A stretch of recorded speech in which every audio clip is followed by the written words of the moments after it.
Okay, happy Monday, and welcome back.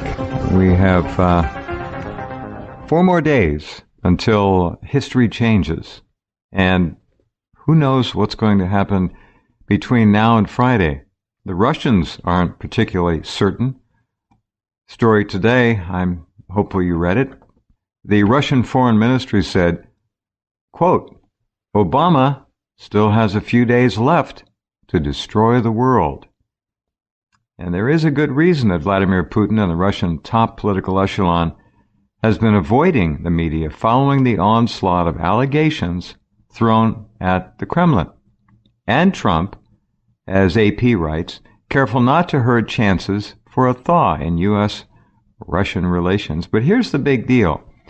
What, and I still have no answer, is Obama doing in Poland and all up and down the Russian border in Eastern Europe? Tens of thousands of troops, hundreds of thousands perhaps when you add in NATO, all the tanks, all the armored vehicles, all the high-tech cruise missiles and other short-range, medium-range missiles. It's all there. They've rolled it all out. You're not hearing the whole story. What are they doing? Is Obama going to start something off, trying to light off a regional war with Russia? Maybe worse? How do you stop a war with the technology that is now on the battlefield? How do you know who bombed whom? How do you really know? Well, the military knows, but how do we know? We only know what the fake media tells us. Fake news, fake media, fake reporters, fake reality. So I'm just trying to make the point again that an operation which involved another false flag could easily be launched. And who would be blamed? Probably not Russia. Probably the Iranians. The Iranians did it. What is it?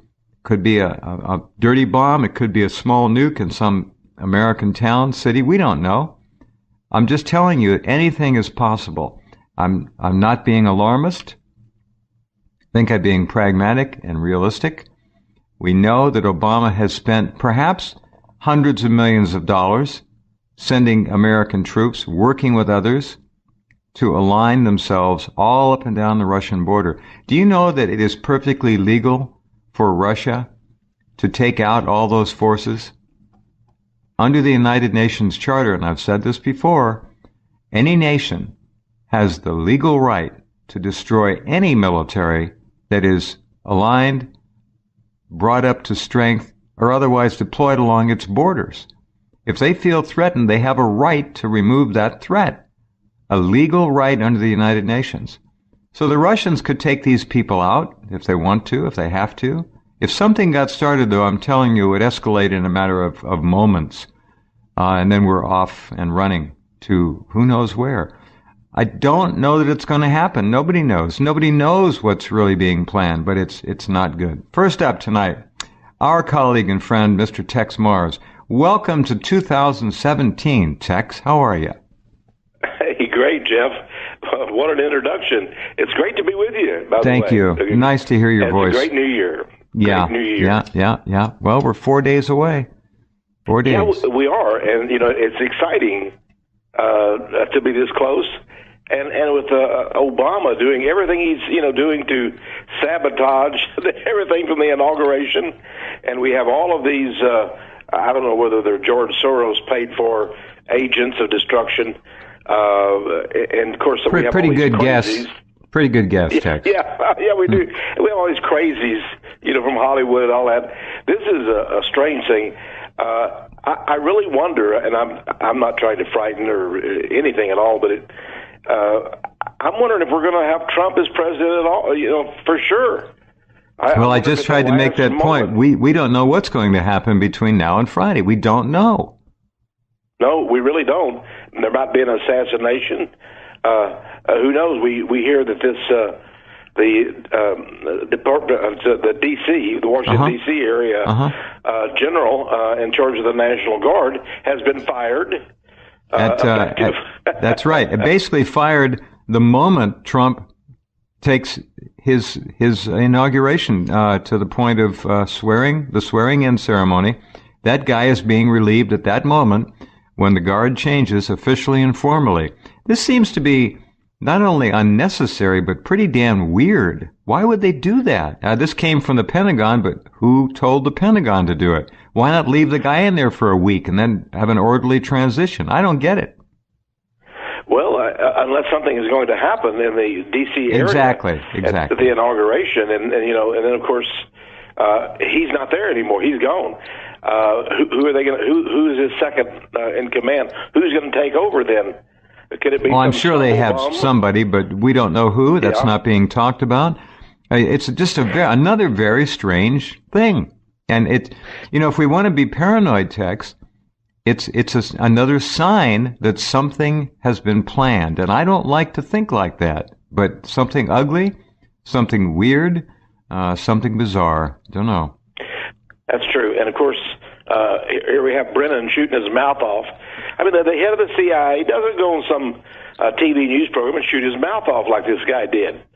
And I'm sure that he's going to resign effective immediately. We already know that. So he's only got a couple of days also. But what is he shooting his mouth off for? That isn't done. The CIA, is a quiet person. So he's there. Blasting away. Look at his face, Texe, excuse me. Look at John Brennan's face. Look at his eyes. Tell me if you don't see evil in those eyes, unless he's laughing. If he's being stoic or just speaking, look at that face. He's a Wahhabi Muslim. These Muslims don't mind killing people at all. And don't forget, the biggest fraud of all is the Islamic religion. It was created, as Texe knows and has told us, by the Catholic Church. It's a fraud. It got out of control, and it's no more legitimate. The Boy Scouts are just as legitimate. And something is also going to happen in the realm of the Jews. Now, I would like to just sit back and say we have a new president. Let's forget about the Jews. Let's forget about Israel.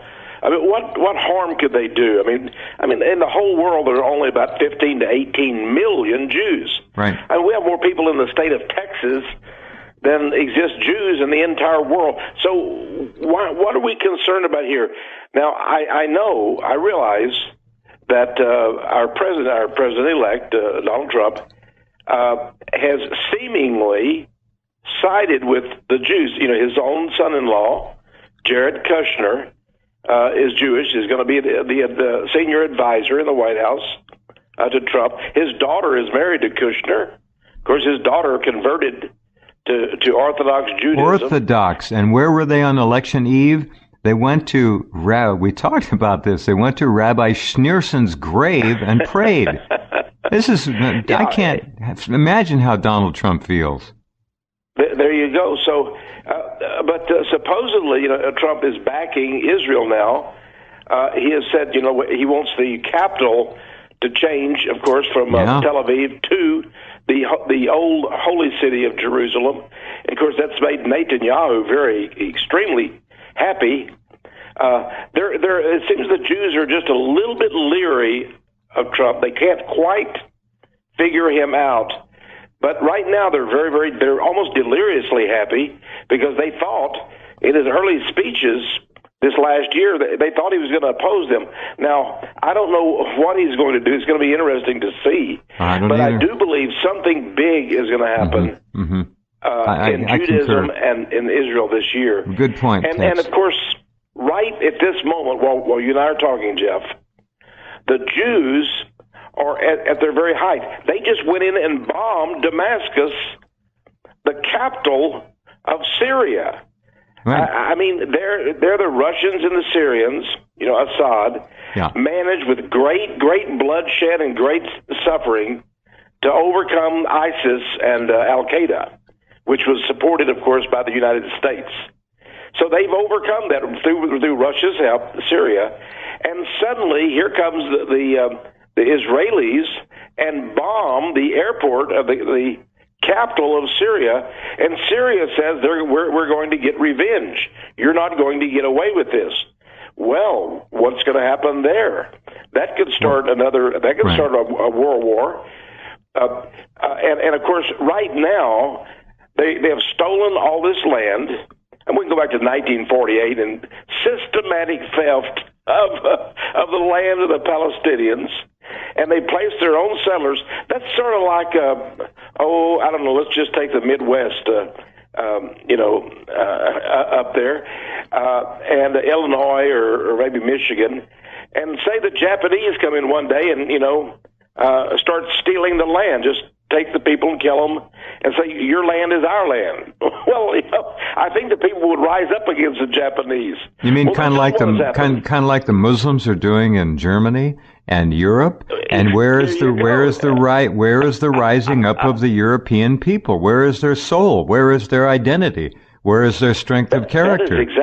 That is the same thing. Over 1 million Muslims, only, according to a recent report, less than 3% even have a job or want to work. And most of them say, we're a guest here. We don't want to work. We don't have to work. Well, why should they work when they're being given everything, for God's sakes? There's no reason for them to work. Merkel has given us everything. Why should we have to go to work? Right. All we want is to rape the women. That's what, and most of them are men there. So that's a strange turn of events. But now back to the Jews. They, recently, our Secretary of State, John Kerry, did a very smart thing. Now, I know he was savage and battered by the congressmen and by everybody. Even Trump said he was wrong. Uh-huh. But he was right. Let's see why he was right. What did he say? He said, first of all, that the Israelis should not steal the land and put their own settlers on it. And that's true. Anyone would go along with that, wouldn't they? Absolutely. I mean, that's why the United Nations criticized Israel for stealing the land and putting their own people to live there. Then second of all, he said something so vitally important, and this is going to mean something to people out there when I explain this.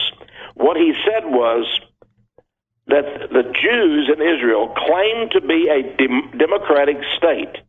They claim to be a democracy. They say they're America's great democratic friend in the Middle East. They claim to be a democracy. But here's what John Kerry said. Now, I think John Kerry is a dumb man. This is one of the only things he's ever said that I agreed with. I think he was struggling to try to come up with some kind of a legacy of intelligence. You're right. He is a dolt. He is. He really is. But here's what he said. He said, Israel claims to be a Jewish state. Right. He said, and a democratic state. But he said that you cannot be both democratic and Jewish at the same time. Now, that sounds strange. People say, why not? Well, here's the point. There are in Israel about the same number of Arabs and others living there. There are many Christians, too, living there. Right. But there are all these Arabs who live there in Israel and have lived there with their families and their great-grandfathers, etc., all their lives. Right. There are as many as there are Jews. Now, if you say you're a Jewish state, and then that only the Jews have rights. Right. See, right now today, if you're not a Jewish citizen, there are roads you cannot even travel on. It's unbelievable. There are buses you cannot get on. It's not even back of the bus. You don't get on the bus, and it's not coloreds only bathrooms. You don't use the bathrooms in that part of town. Period. You got to go and find somewhere else. What they're doing there, Texe, is so outrageous, as you probably well know, as much as anyone can know, and yet the media gives them a pass, just like they did Hillary Clinton, because the people who own our media are Jewish and they're loyal to Israel. I understand that, but it doesn't make it right. Oh no, but isn't Kerry correct when he said you can either be democratic or you can be Jewish, but you cannot be both? That's a fascinating statement. The Jews, that just tore them up because suddenly somebody said something very wise there. Yeah. Now, that would be just like in America, we have people of many religions, we have people of no religion, but we don't say only Christians can own homes. Only if you're a born-again Christian can you own a business. Right. Only if you're a born-again Christian can you travel on certain highways. You see, this only if you're a Christian can you vote even. We don't do that. We say every citizen, every citizen has the same rights. Well, in Israel, every citizen does not have the same rights. And that's what Kerry was saying. You can't claim you're a democracy when half your people can't even... They can't even own their own house. No, they're not allowed to date. Jews aren't allowed to date non-Jews. It goes on and on. It's right. It's so crazy. It's beyond belief. A Jewish woman had sex with a Palestinian man that she met. Mm-hmm. They went up on they met in front of some store. This is a true story. And they went up on top of the roof right there and had sex together. Now, that's a little weird. And this kind of all right. depravity occurs all the time in Israel. And then, but when she found out that he was Palestinian, then she went to the police and turned him in. She said he and I had sex together on top of this building, but I didn't know he was Palestinian. Now I know he's Palestinian. I think so they went and arrested the Palestinian, and then he was given a trial, and he was the man is in prison today for having sex. You can't have sex with a Jew if you're a Palestinian, or if you're a Christian, of course, the same way. And so this is the same thing. If you're a Jew, you can immigrate to Israel, but not if you're a Christian Jew. They will not allow that. They're prejudiced. But see, the papers in the United States don't even tell us that. They hide these facts. You said it. These are all facts that Texas is bringing to us. There's no conjecture here. These are reality. These are facts. They are. Now, I'll tell you, Jeff, I just determined that, let me just give God credit.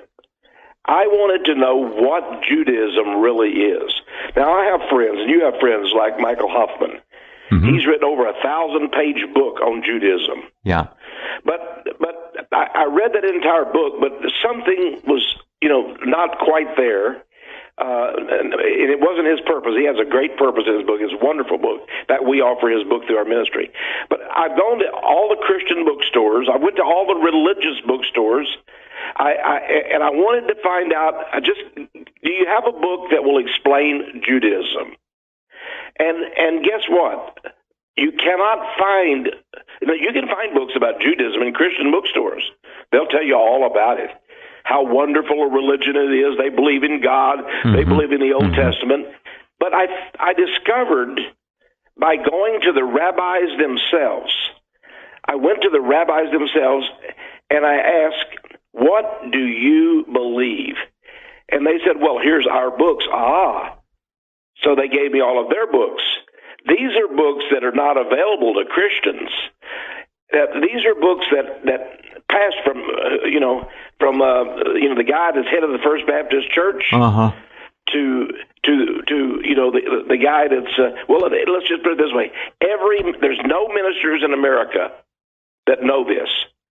It is really simple. What did the Jews teach in their religion? That's what I wanted to know. I didn't want to be spouting stuff that wasn't true. I wanted to tell people exactly what Jews really believed. And so I set out and I wrote a book. And I have the book now. It was published, this last year. Yeah. It's entitled, now get this, Jeff, The Holy Serpent of the Jews. Mm-hmm. And in this book, I have rabbi after rabbi. I have rabbis who are living today, and I have the great, venerated, sage rabbis of yesterday. And then I have all kind of quotes right from their Talmud, which is their holy book, most holy book of the Jews, and the Kabbalah, also a holy set of books for the Jews. So you can't go wrong, right? When you've gone to the rabbis themselves, and these are rabbis who teach in synagogues today in America and the world. These are the chief rabbis of Israel and of the United States and of Rome and all around the world. And so you can't go wrong when you get it from the horse's mouth themselves, right, what they're teaching. And by the way, they're teaching these things to Jews today on the internet. You can go and see all these different websites where they teach you. Now, if I'm a Christian, I can go to many, because there are a lot of fakers and false teachers out there. But generally, I can go to, let's say, 100 Christian pastors, and I can learn the essence of Christianity. You know, Jesus Christ, he died on the cross. I could give you probably 10 things that would constitute what is a Christian. And you can do that for the Jews, too. This is what I did in this book. And I'll tell you, Jeff, I discovered the truth about Judaism. Now, a perfect place to pause. Hold on. Hold that thought. That was a perfect cue. We got to take a little break here. Now, when Texe Mars makes a statement like that, I don't want anybody leaving. Stay tuned and consider getting the book. Once again, like David Duke, universally smeared and slandered by the controlled Zionist media in this country. But what David Duke does in his videos and his editorials is the same thing Texe did. You go to the source, you get the quotes, you compile them, you sequence them, you put them together, and you let people read them for themselves, and they make up their own minds. That's all we're doing here. There's nothing wrong with that. It's called First Amendment. Actually, it's called common sense. So hang on, and Texe and I will be right back. Don't go away. Okay, let's get right back to Texe and find out what he found. Go ahead, Texe. This is going to be interesting. Out of their own mouths. Well, absolutely their own mouths. Now, I want to start off with Jesus. Remember, he was, put to death by the Jews during his day. But he said something very interesting, and I wanted to know if Jesus told the truth. Now, I've never talked to a Christian who told me that Jesus was a liar.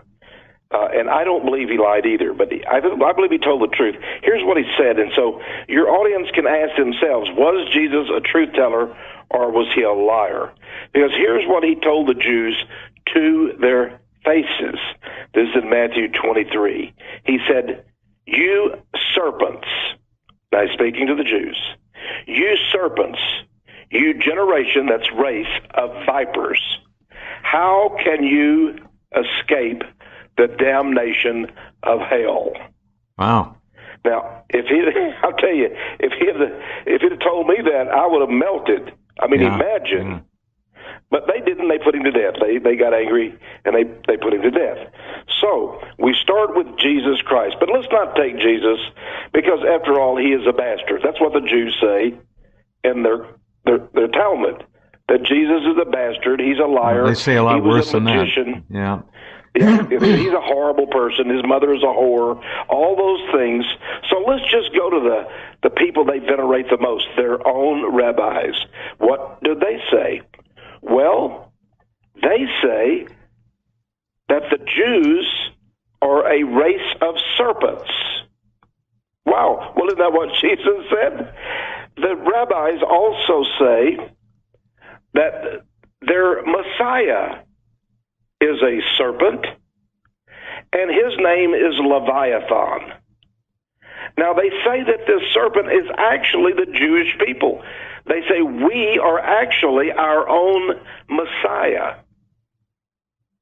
So now we have the Messiah of the Jews, the one that many people say, oh, the Messiah of the Jews is going to come someday. They believe that they will become gods on that day. They actually have a term, they call it the Day of Purification. The Day of Purification. The whole world will be purified. Now, two things happen on the Day of Purification. There are many things that happen. Let's just say three. There's three big events. First, everyone who does not worship as the Jews do, in other words, refuses to worship the serpent, which is their symbol of their power, and their symbol of themselves as Messiah, will be put to death. So all Gentiles will be killed. and all of your goods, all your gold, your money, whatever, will be taken from you. Yep. That's number one. Number two, as I said, they become gods. And number three, they're going to have a great feast. I call it the Feast of the Beast. In fact, I've written an entire new book. It'll be out in about 3 weeks, entitled Feast of the Beast. And they say, in fact, Leo Scalia, one of the great scholars of Judaism, in his book on the Kabbalah, says during this great feast, we will... Now, the Christians have communion. And many Christians believe that they're actually consuming the body of Jesus Christ, the body and the blood. The Jews believe that they're going to consume the body and blood of the serpent. They say, we will consume the serpent, we shall become the serpent during our great feast of Leviathan. That's what they term it. They are going to have a Feast of Leviathan. You can go and Google up Feast of Leviathan, and it will tell you all about it. You can see the Texe did not make this up. They will have the Feast of Leviathan. You must go probably to the Kabbalah to find out that that's where the great, serpent. They say this serpent is huge because he's a ruler of the whole world. But you see, once they become gods, they become the serpent. They no longer need an individual serpent. They become the serpent. So now the Jews, do they believe in more than God, one God? Christians say, don't the Jews believe in the great I am? Didn't Moses believe in the great I am of the Bible? Well, yes, Moses did, but the Jews are not Moses. They reject the God of, Jacob, Isaiah, Jeremiah, Moses, etc. They have their own gods, plural. Their God is the serpent, and they have something called the tree of life. Now, most people have heard about the tree of life. And on the tree of life, I have in my book, let's see, page 19, a copy from a Jewish textbook that has their tree of life. And the serpent is spread throughout it because he is the central focus of the tree of life. And they have at least 10 deities or gods or goddesses within their tree of life. So they have many, many more gods and goddesses than that.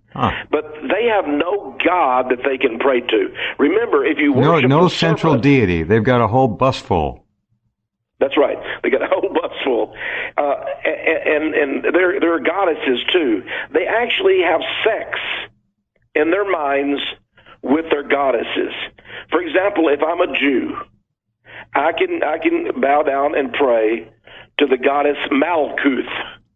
Malkuth is the great princess. And she and I can have sex together in my mind. When I have sex with my wife, I believe I'm having sex with Malkuth. And she is having sex with Yesud. Now, who is this Yesud? Well, Yesud is a god in the tree of life. And the Jews believe that Yesud is the prince, or the let's just say the mate, or the consort of the goddess. Yesud is actually the male sex organ. In other words, he's the penis. I got it. Yeah. Okay. Yeah. And of course, Malkuth then is the vagina. This is awfully primitive stuff, Texe. Yes, it really. So put it politely. Cult. That's right. That's right. It's a sex cult. Well, the whole Jewish religion is not a religion; it's a sex cult. It's based on the sex, but like in the ancient Greek religion. Remember, the gods would have sex with the goddesses, and Zeus with his daughter Athena. All these things, they believe the same way. And these various gods and goddesses are constantly having sex with each other and with human beings. And so it's an astonishing thing. But now, if you ask a Jew, what God do you pray to? They cannot tell you, because one thing is for sure. They do not know the name of their God. He has no name. They say that so if Texe, hold on. If we were to ask a rabbi, say we had a rabbi on with us, what is the name of the God to which you pray? He couldn't tell us. He couldn't give us a name. There's too many to choose from. God. Yeah. He would say God is God. All right. But you would say, but I want to know the name of your God. Which one? Now, all right. I've talked to rabbis before on this, and they look at me and smile very coyly, and they say, well, our God is, we spell our God G, and then we don't use the O and then D. So they cannot even spell their God. Wow. They say their God cannot communicate with them. He has no mind to communicate with them, and actually all he does is emit certain sparks of divinity. Now these 10 gods and goddesses in the tree of life, they are all sparks. They are divine sparks of the great God, but he has no name. He cannot communicate with human beings. See, you can get down on your knees and pray to Jesus. You can pray to the Christian God, but the Jew cannot. Now, the problem is then, who do they pray to? Well, many of them feel like we should be praying to some god or goddess, so they choose one of these gods or goddesses from the tree of life. But many of them actually pray to Lucifer, and they call him Lucifer. So they pray to Satan. And so this is yet another god. But it's a confusion, because actually they worship Satan. Satan is, or Leviathan, is the very god and goddess. By the way, Satan has two aspects. He's both male and female in the Jewish religion. So the serpent, there are two serpents. They say there's a serpent called Behemoth, and then there's a serpent called Leviathan. And they can pray to either one of these serpents as well. And these two serpents have sex. And from that great sex act, the son will come forth. That would be the Antichrist, So it's a very confusing religion. It's a religion based on sex. And it's really an unbelievable religion. And the thing is, they know that it's a sex-based religion. Now, I'll tell you, I wrote a book about architecture. It's about the monuments of architecture. Sure. And it's about a 600-page book. It's amazing, amazing achievement. Yeah. And one of the things that I studied was Jewish cemeteries, because I wanted to know what are their. You can find out a lot about people's culture by going to their cemeteries and looking at their gravestones and such. I noticed that many of the Jews would have gravestones that were shaped like obelisk. And they would also have on many gravestones of the Jews. These are in their cemeteries. And I encourage people to go to a Jewish cemetery and visit, especially an old one that's maybe over 50 or 60 years old. And you will see the serpent inscribed on, and of course with on the writing. Obelisk, yeah. Yeah, and you will see that there will be an obelisk or a stone, and you will see this serpent there. And many times he will be a crowned serpent, because they believe the serpent is king. He's the Messiah. Now, why would they put a serpent on their gravestone? That they are saying, we believe this person who died here was a righteous person. Why was he righteous? Because he believed in the serpent, and he obeyed the serpent. And that's why we put the serpent as the symbol. Now, strangely enough, not only on their gravestones, Jeff, but also in the book, the Protocols of the Learned Elders of Zion. Now, the Jews say this is a hocus-pocus book. Right. It's not true. But when you go to that book, I find that it goes right in line with what the Judaism teaches. Oh, it's the whole playbook. It's the game plan. It's all right there. Yeah. That's right. There is a chapter in it's not a long book at all, the synagogue, the Protocols of Zion, but there is a chapter there which talks about the great serpent.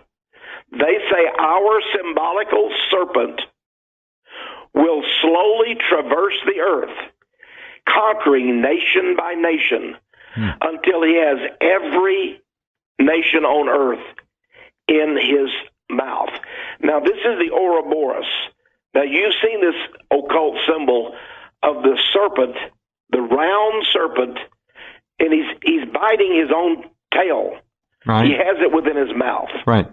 That is the Jewish serpent. They believe he's the serpent who will conquer the world. And they believe this serpent will conquer the world for the Jews, and then they will have this great feast of Leviathan, in which the day of purification will come, when all the Christians will be slain, except those few who agree to be slaves. Wow. So if you agree to be a slave, of course, they'll just take all of your wealth. This is not very encouraging news to hear all this. It does sound confused and confusing, but above all, it's clearly predicated on a very base view of life and the universe. Just roll the whole thing in. It's not. It doesn't sound enlightened to me. Kind, moral, generous. It doesn't sound like it follows the golden rule. It sounds like it mocks the golden rule. That's what you're bringing forth from their own words, their own writings, and they seem to hide behind a veil that no one can get to this stuff easily. So this book of yours is going to be another troublemaker. Well, actually, I must admit to you that I was not surprised to find out and discover that the World Jewish Congress has written a letter to Mr. Bezos, the head of Amazon, right, demanding that my book be taken off of Amazon's list. They say that Mr. Mars is a quote, notorious anti-Semite. And his book, The Holy Serpent of the Jews, must be taken off of your list. Now, this is the World Jewish Congress demanding that my book be taken. Now, what harm could a little old, a Christian man here in Austin, Texas, what harm could I do? And especially since I quote all these rabbis. Now, they don't say, the World Jewish Congress doesn't say why this book is anti-Semite. They just make the accusation. It's that's all they do. That's the Southern Poverty Law Center is simply an instrument of slander, libel, and complete character assassination. That's what they do. I call it, I really do think it's a terror organization. The way they take people apart and with no basis in fact, just destroy people. Oh yeah, absolutely. It's amazing. And by the way, my subtitle in this book, it's entitled The Holy Serpent of the Jews. The subtitle is The Rabbi's Secret Plan for Satan to Crush Their Enemies and Vault the Jews to Global Dominion. But I don't know of any other religion that literally believes that only their race, they're race-based. And this is why the Jews supposedly so hated the Nazis, because the Nazis sort of took what the Jews had, the same ideas, of the race-based situation, and so the Jews, can't stand that. But it's interesting to me. You take the Muslims. Now, I am opposed to Islam. It's an evil religion. And I'm sorry to say that. I wouldn't even call it a religion, but that's certainly what most people do. It's a belief system. It's a cult, and it is absolutely a cult of death and sex. That's an easy one. That's right. It is. It's very close to Judaism in its beliefs, but yet the Muslim will accept into their faith anyone of any race. In fact, they say you have to join, right? You have that's to right. Or you lose your head. Yeah. You lose your head, right? But it's interesting that the Jews don't care about the other races. They say that the Judaism is only for the Jews. Now, it's interesting to me, this thing about the Jews. So their religion is for the Jews. It's of, by, and for the Jews. And they don't really care whether Ivanka Trump becomes a Jew or not. You know, because the religion is not for her. And in fact, she will always be an inferior being in Judaism. Second class or worse, yeah. Exactly. That's right. So this is what their religion is based on. And, you know, I don't understand this at all. I don't understand why we should put up with a religion that is so hateful. It's the most hateful religion I've ever seen. And it's a sex cult. But it's interesting that they hide it. You know, there's actually a provision in the Jewish Talmud that you cannot, if you're a Jew, you cannot teach the Talmud to a Gentile. They say that if the Gentiles learn the truth, what the Talmud really teaches, they would turn on us and kill us. That's what the Talmud says. So they actually, well, that sort of makes sense to me, although I don't kill anybody, and I don't recommend anybody harm anybody at all. But it's a dangerous thing to not teach what your religion is. Now, I encourage anybody to read the Bible. Go to the Bible and read it. Go to the New Testament, read it word for word. You'll learn what Christianity is. But the Jews don't tell Gentiles, go and read our Talmud. They don't want you to read it. In fact, it is against their laws. Now, here's an interesting thing. There is in the Talmud also a provision that says on the Sabbath, now get this, only on the Sabbath, on the Sabbath it is lawful for a Jew to communicate with serpents. Now, that's an interesting thing. You can communicate with serpents, and you can even get the serpent to do your bidding on the Sabbath. Now, also, all of this is built in. But I'd like to quote, if I could, let's see, it's on page 20 of my book. And this will explain exactly who the serpent is. I want people to understand this is, you know, it's not Texe Morris. Right. First of all, let's go here and see what we can see about the okay. Now, first of all, we have several. I have so many rabbis. I can quote forever here. Here's one, for example, Rabbi Lightman, Laitman, in his daily Kabbalah lesson of the Zohar. By the way, Rabbi Lightman is one of the most famous rabbis in the world today. He says, quote, "The snake comes as medication. He is an angel sent to us. We should be grateful to the serpent for its help. The serpent has a very important mission. The serpent is the angel of help." So he guides the Jews. Now, Rabbi Joel Boxt has written a number of books, and I've read these books. He says the secret of Judaism is that the Jews are contained in the belly of the serpent. We are, as a people, the serpent within the serpent. I think that's sort of interesting, isn't it? Fascinating. They are the serpent within the serpent. Like I say, it gets more and more confused the more you study it. Very it really convoluted stuff. Yeah. It is.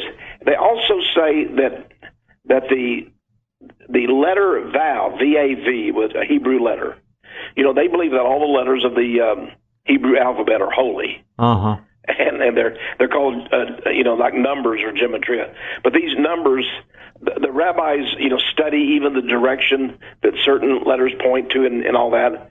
But they believe that this letter Vav is an evidence that the serpent is a deity. And they say that the letter Vav, which is hidden within the Torah, the first 5 books of the Bible, is an essential foundation of Jewish tradition. They say it is found exactly at the middle point of the Torah, and that's why they say they're in the middle of the belly. Well, the serpent. I got it. The serpent is found in the middle of the Torah. It's the letter Vav, V-A-V, which is very interesting. And by the way, when Mr. Spock, he did his sign, it is a sign of prosperity for the Jews. When he did his hand sign that became so famous. It's a sign of prosperity for the Jews, but it's also a sign of the serpent giving you well, the serpent is a reptile, and then you go back to the reptilian issue, which is another story, but that's interesting how they kind of cross paths in this whole strange story. It's very strange. When's the book coming out, Texe? We run out of time here already, so just want to remind people. Well, the Holy Serpent of the Jews is out right now, and people can get it on Amazon, or they can order it through our ministry. Holy Serpent of the Jews. This is remarkable material that really you just don't hear. Nobody talks about it, except you. We're glad to present it. People should know. They should know all of these things. They should be exposed to all of it. Should be no secrets. I would like for everyone, Jeff, to get a copy of this book and give to their pastor. Because pastors don't know. Idea. But this is the one volume that will teach them everything, what the rabbis say about their own religion. Yeah. Well, that's crucial. And I think that would make it valuable. No more appropriate spokesperson than a rabbi. So good job. Fascinating hour, Texe. Again, opening a door and looking in on unknown territory. We just don't know. Now we've got a glimpse of it anyhow. Just really remarkable. Strange stuff. Strange stuff. It is. Thank you, Texe. Really is. All right. Well, thank you, Jeff, so much. Sure. Talk to you next month, as always. You be well, and let's hope we get to Friday and through it safely, huh? All right, we will. God bless. Bye-bye. All righty. Good night. Mr. Texe Mars, and that's hour number 1. Be right back. Okay, we made it to another Monday. Welcome back. I hope you had a nice weekend. We'll get another chance in 5 days. Well, we hope so. You never know. There's so much going on out there, as I've been trying to keep you alerted to. It is overwhelming. It's over the top. It is really crazy. And I would suggest it's crazier than we can imagine, probably crazier than we are able to imagine. The levels of turmoil, subterfuge, chaos, plotting, backstabbing, intrigue, you name it, it's going on. And if you look at the top of Rense right now, you'll see the deputy right under Rense Priebus, his number one, has been found out to be, according to one fairly substantial report, the source of the worst leaks coming out of the upper levels of the Trump administration. And if this is true, and I've made it pretty clear, Priebus has to go immediately. Immediately. He should have never been named in the first place to chief of staff, but his deputy chief of staff certainly works under him, close with him every day, all the time. If he didn't know that she was leaking to the New York Times and other people, he damn well should have. That's his job. And I'm suggesting he surely did know. He's probably leaking things on his own. Remember, he's from Wisconsin. Scotty Walker, the governor, Rat Ryan, 2 heartbeats away from being president of these formerly United States. That's it. 2 heartbeats from the rat. Pence and Trump. And then we have Priebus, the big 3 from Wisconsin. Priebus, Ryan, and Walker. And before that, Dick Cheney hung out in that state for a lot of years. So it's a pretty malignant, malevolent lineage, if you look at it. And I'm here to tell you that Trump has got to start firing these people. The problem is, if he does, they may take him out. He's really caught between a rock and a hard place. I don't know what he is or isn't anymore. He has changed 180 degrees on too many crucial, pivotal issues. These are big, big deals. So who is Trump? Well, one of the Trumps certainly was the man we saw in Florida. And I said it last week and the week before. I said he's got to get away from this inner circle of insulation, isolation, and control that he is in the White House. These people, this creep, Jared Kushner, the little slimy, greasy Jewish dual citizen. This guy's poison. I'm going to stop there and welcome back the amazing Texe Mars, who is with us tonight. Texe, welcome back, my friend. How are you? Hey, Jeff, I'm doing pretty good listening to your comments there and finding a lot to say about them, and to agree with as well. Let me tell you one other thing. We're going to find out more about this later on this evening. If you remember the story the other day that a major league Russian intelligence ship is in international waters off the East Coast. I don't know, what is that, 10, 20 miles, something like that. Have you heard anything, any complaints from the Trump administration about that? Nope. No, they've noted it's out there, but that's all they've done. There's some strange story to that. Yes, there is. I don't know if it was simply for a political gambit by Putin. It seems to be more than that. I think your instincts are right, and I'll tell you what I think, and then I'm going to step aside. All right. I think there is a reasonable chance, reasonable chance that ship is there intentionally, and it may be collecting information that just might find its way to the Trump himself. Mm-hmm. Think about it. He needs help. The intel community is after him. There's a soft coup underway. And if the Trump, the man, were to come by some information that would help him, that might help the world stay away from war. When you look at that little pompous ass Pence, it kind of rhymes, doesn't it? Pompous ass Pence. Yeah, he's something else. Anyway, Texe, tell us what's on your mind. Well, it's going to go right in line with what we're talking about, what you're discussing here tonight, Jeff. But I've been doing a lot of study on the Trump phenomenon, but really the whole aspect of it. Because, when you said that things are crazy now, things are chaotic, plotting is everywhere, and there's so many people, so many agencies, so many institutions that oppose what Trump stands for, his ideas, his promises made to the so-called forgotten man, and I believe that's a very a good term, the forgotten man out there, and I put myself in that element. Jeff, you and I, we're two of the forgotten deplorables, I suppose. But I ask myself, what is really going on? We have exposed the New World Order for many years. We have known about what they're calling globalism, the New World Order, the drive for a one world government, and they called us a conspiracy theorist. You're a conspiracy theorist. You're this, you're that. And I remember 20 years ago when I was on radio programs, not yours, of course. You know a lot better, but when I was on radio programs, I would talk about the media being liberal and politically correct. Right. I would be just skewed. I mean, they would just say you're a horrible person. Of course, this cannot be true. The media is not biased. How can you even dare to say such a thing? That would be like saying we don't have free speech in America. Well, I said, well, we don't. And they would really go into, bet they did. Just totally nuts. Yeah. And so we've had to put up with this for many, many years. But now everything that we've talked about, everything that we've exposed, unmasked over the years is coming true. And thanks to Donald Trump to a great extent, but also our own research, all the books we've done, all the things you've been publishing over the years, Jeff.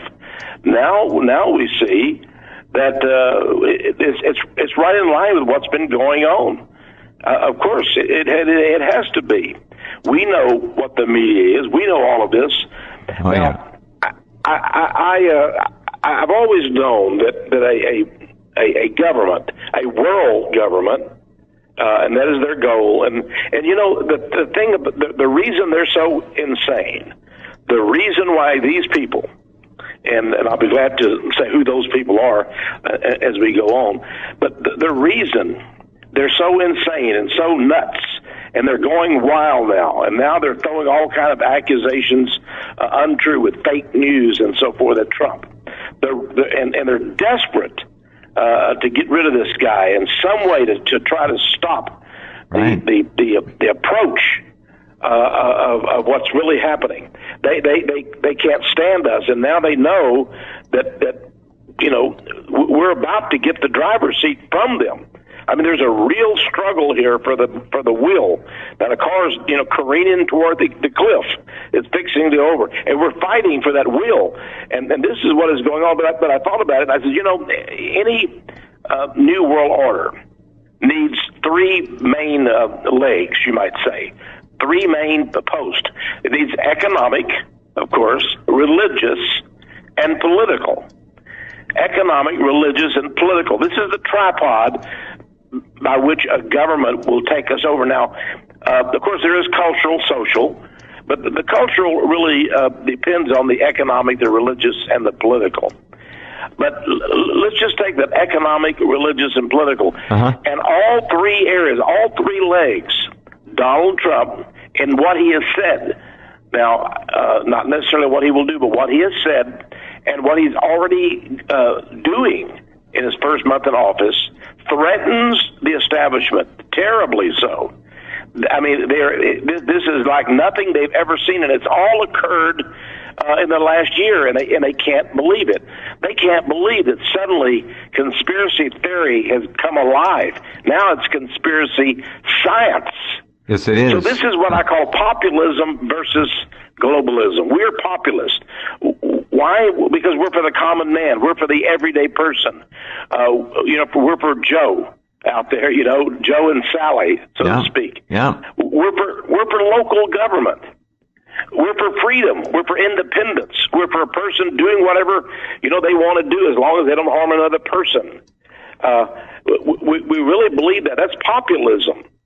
And they are globalists. Globalists are for a government control over everything, even the environment, even the food we eat, where we go, how we get to where we're going, even the air we breathe. The globalists want to control everything, economically, religious, and political.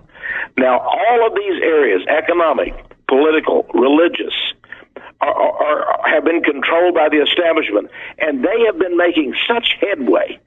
I mean, let's just take one, and people may not agree with this one, but think about it from a religious standpoint. I mean, the Pope of Rome, he says, he wants a new world order. He wants world government. Now, he may or may not get to be the top honcho in that world government, but he says that Muslim is the same as Christianity. Well, he says that ISIS is just like Jesus. God, he says that the book of Islam, the Quran, the Holy Quran, you can read it, and he reads it himself, and he recommends it to people. He kisses the previous pope, went with a Muslim imam in Morocco, and took the Quran, and Pope John Paul II kissed the Quran. He kissed it. That's how much he loves the Holy Quran. He needs to be removed immediately, Texe. This I hope this is the last pope, as some have said. We're done with this crap. He's a very evil man. He's a Jesuit. He knows what he's doing. Yes. But he recently announced that there is no terrorism. There is no Islamic terrorism. Unbelievable. You see, I mean, it's like they want to redefine everything. They want us to change our minds. So if you even imagine that there's terrorists out there, you're crazy. Why, there's no terrorism. And of course, Merkel over in Germany, that's what she said. She's brought in over 2 million Muslims. And these people, a recent report showed that I think it's like 2.6%, less than 3% of all the Muslims that she's brought into Germany have a job. Over 97% have no job. And they polled the Muslims in Germany, and they said, why should we work? The government is giving us everything we need. That's exactly right, of course.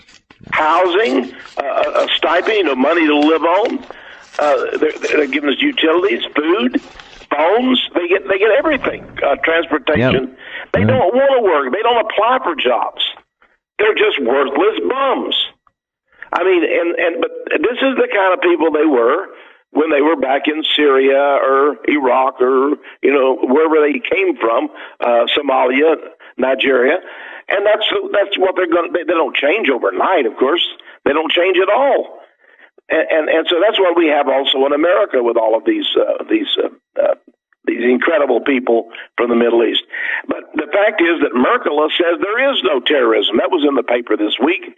She says in Cologne, Germany last Christmas and the Christmas before, over 500 women were raped and sexually mauled in one night. I mean, I lived in Germany for 2.5 years, and when I was in the Air Force as an officer. And I'll bet you they didn't have 3 sexual assaults in an entire year in Cologne. And this is 500 in one night. I mean, it's incredible. And they even hid that statistic. They try to hide what the Muslims do so we won't know, so that our minds will be polluted with lies from the press. But in any case, religious things. Now we're told, and now the Southern Baptist Convention, why, they're helping the Muslims to build mosques across America, helping them. They say that's freedom of religion. We need to help them. Help the devil? Help the devil? Come on. This is the devil's religion. And if you're a Christian that helps it, you're a devil yourself.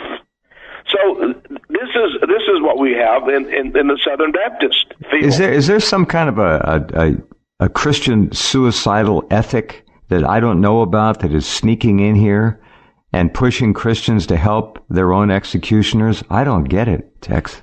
Well, I'll tell you, it's really changed. I'm a little bit older, but I wrote a book about a year and a half, 2 years ago, called "Pastors and Churches Gone Wild." And I had hundreds of cases of churches and pastors the things that I mentioned in that book. We could talk for days. They're terrible things. One church, they pass out the offering plate with condoms on it. Every Sunday they pass it out, and the pastor gets up and says, take a lot of them, just take gobs of these condoms, and it doesn't matter who you have sex with. That's communion. He says sex with other people, even if they're not your mate, that is Holy Communion, this church says. It's a Lutheran church. The pastor is licensed and ordained by the Lutheran church. And so there he's up there. It's a she in this case. Can you imagine passing out condoms and saying, take these and have Holy Communion with them? With whoever you want to, no, these condoms? They're mocking everything we knew as moral and right and holy, no matter what your religion. That's not religion, Texe, as you pointed out. Nothing to do with it. It's not. But now here in Austin, Texas, the First Baptist Church has, I'll tell you, let me just put it this way. They had a New Ager, Matthew Fox. He was a Catholic priest. Now he's nothing. He had a service there, and he invited all the Muslims and Buddhists and all to go to the First Baptist Church, and they required you to pay because they want to help the migrants. What do they charge? $6.66.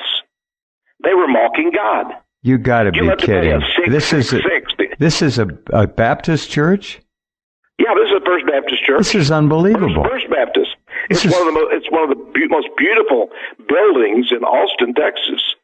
But this is it's Methodist, it's Episcopal, and of course it's all these new emerging churches. 666. They're mocking. 666. They're mocking God. That's right. That's right. Yeah. That was a few years back, in fact. But they required people to pay, but only $6.66.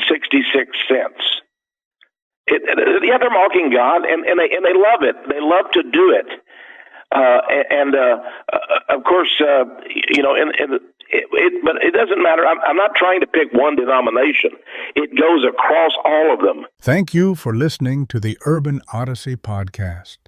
If you enjoy the content we release, please consider supporting us by subscribing to our Substack. A monthly membership is only $5 per month. And if you decide to buy a year-long membership, it's only $50 for the entire year. And of course now, the pastor gets out, he doesn't wear a suit or anything, he just wears, a sports shirt. Oh, he's cool. I know, they're cool. Yeah, and Warren, this guy, they call him Rick Warren, California, he goes around barefoot. He says, I'm so cool, I'm going to go barefoot. Well, it's because he doesn't want to get his shoes wet when he walks on water, right? I suppose so. But he went over to the Middle East, because he wants to bring Islam and Christianity together. And there's a huge drive to do away with Christian crosses. Now you see the new churches don't have crosses because they say that might offend our Muslim and our Jewish and our other friends. Well, the clock is 11:59 and ticking, Texe. There's no doubt about it. Yeah, that's right. Well, this is how depraved the pastors have been for many, many years. And now, I suppose, if you're just a mild pastor who just uses the Bible and you don't have to be a raving fundamentalist, but they called you one. You are one if you just believe in what God says. But they don't listen to what God says. They believe that's old-fashioned, and none of them believe in the Bible, and that's why so many of them believe in Judaism today. But now they're believing also in Islam. And of course, the Jews love this. The Jews are ahead. They are heads of most migrant and immigrant organizations in America. And because they have this, Ben Stein, the Hollywood guy. Yeah, sure. Ben Stein was on Fox News recently, and he was asked about Donald Trump. And he says, he's a fascist. He's a Hitler. And so the woman, reporter, was intrigued, and she says, why do you say, Mr. Stein, that Donald Trump is Hitler? He says, well, because don't you know he used the term America first? That shows he's a Hitler. Oh, God. Now, let's just stop right there, Jeff, just a minute. Think about that. If he uses the term America first, that's why Hillary didn't use America first. That's why Obama never used it. It's never used by anybody in politics. You won't hear anybody. You won't hear Pence get up and say it. Even the vice president won't say it. You won't hear Ryan or McConnell. None of them say America first. They don't believe in America first. No, they don't. That's right. That's old hat. So when Trump said it, it was like a shock to everybody. I mean, it gave me a shot of adrenaline, to be honest with you. I couldn't believe it. Right. It was a wonderful statement. But just to hear America first. Now, in the speech Saturday, Trump said about the beautiful engraving or whatever he used to say on products made in America, made in the USA. And the crowd went wild. They loved that. But see, nobody wants that. Walmart doesn't buy everything made in the USA. No. They buy very few things, very few products that are here to sell to others. We're dying. The country, we have to pause, Texe. Hold on. The country is dying of a conspiracy. And that conspiracy, one of the main legs of it is political correctness. That's what they're hiding behind. We don't want to offend people. We have to be politically sensitive. No, we don't. And I think many Americans understand that, but I hope just as many also understand that we are under deadly attack right now, right this minute, and we'll be right back. Okay, welcome back. Some really bad news from Europe this evening. As you know, most of you, the whole Muslim agenda and those who are running it is to bring them into a country and hit a certain percentage point. Once they've hit that percent level, it's 5 to 6%. There's nothing much the cops can do. Too many crimes, too many rapes, too many assaults. They can't deal with them. The courts, of course, penetrated. Many of them liberal and communist will let these people go. Excuse me, not people, subhumans. It is said now that in Paris, the migrants are in full riot. There is a war going on there now. The French citizens are fleeing. The cops cannot handle it. Paris is in grave trouble. We're getting that report from several people. Dr. Leonard Colwell just wrote, and he said civil war in France. He sent me a report in German. He says civil war in 20 French cities. Now, if that's true, that's completely coordinated, and we know that. We know what's happening in Sweden. But France, it looks like it's now too late. They're going to have to issue shoot-to-kill orders. Unfortunately, what that will do is cause the arming of the Muslims immediately, and they'll shoot back. So then you'll have full-blooded, no pun intended, civil war in the streets. That's how it's going. That's what's planned for us. Go ahead, Texe. Well, that makes perfect sense, and it's right in accordance with the protocols of the learned elders of Zion. This is a book that everyone needs to get that book and read it, because that's what they say in there. They say at a given moment we can have mobs of people, insurrections on the street, and people will think that they're locally planned, but they will be done, at our behest. So this is part of the protocols. There's no doubt about it. Here in the United States, we see these planned protests. And everybody there is being paid. They're being bussed into these cities, and it's often the same people. And they go that's like right. From this city to that Sure. city, Yeah. And that's their job. I mean, if you want to talk about jobs, that's the only job they have. Well, this is like Bolshevism. They were paid, many of them, in the beginning. Same thing that happened in Russia, overthrew the government there. And what do we have then? The Soviet Union, and how many dead? 60 million, 70 million, some say 100. At least. Solzhenitsyn said 66 million. Right. But two academics over in Russia recently came up with a report, and they believe over 100 million. Yeah, that's been my figure, too. I agree. I do agree. Incredible. Well, here's the thing. Our minds have been poisoned in all of this, and I believe we've really got to work hard to little bitty things. For example, the old slogan, think globally, act locally. And then the planet, the environmental junk about climate change, global warming.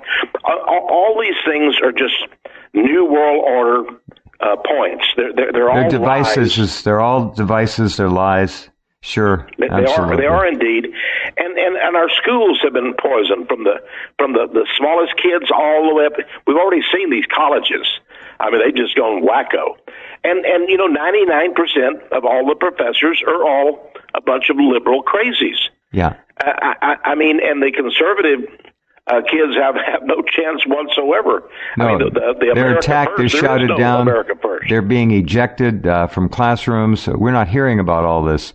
It's open war. These aren't colleges anymore. They're indoctrination centers. Go on.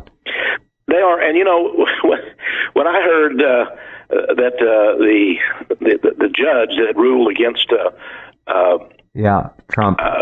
Trump, his Muslim travel ban, in Washington. Up in Seattle. I was told, well, he must be okay because after all, Bush appointed him. I thought, uh-oh. Of course, Bush is one of the biggest liberals in New World Order, plotters that there is. So, whether it's Clinton or Bush, either Bush or Obama, they're all the same. They carry the baton in a regular like the 440-yard dash. There's four runners there. But I think now we're really in a real pickle over this. I give Trump great credit.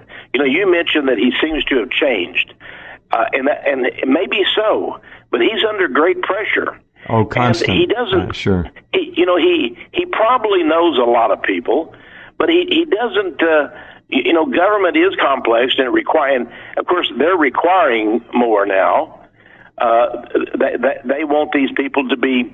The National Security Advisor and so forth, and the Secretary of the Treasury, to have all of these credentials and so forth. And then when you look at their credentials, then they're part of the establishment. They've been there 20 or 30 years as part of this establishment. That's true even of those military generals. I mean, if you're not a member of the Council on Foreign Relations, you won't get far as a military general. I mean, that's just true. Mm-hmm.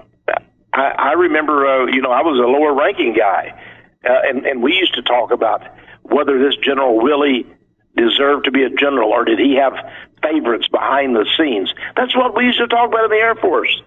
Was it a rigged system in uniform? And now we're seeing that it is true, mm-hmm. that many of them are rigged. At least there is some semblance of America still left in the military. I want to give them great credit for that. That may be one of the only institutions left, if we do have that. But I want to say something about Trump.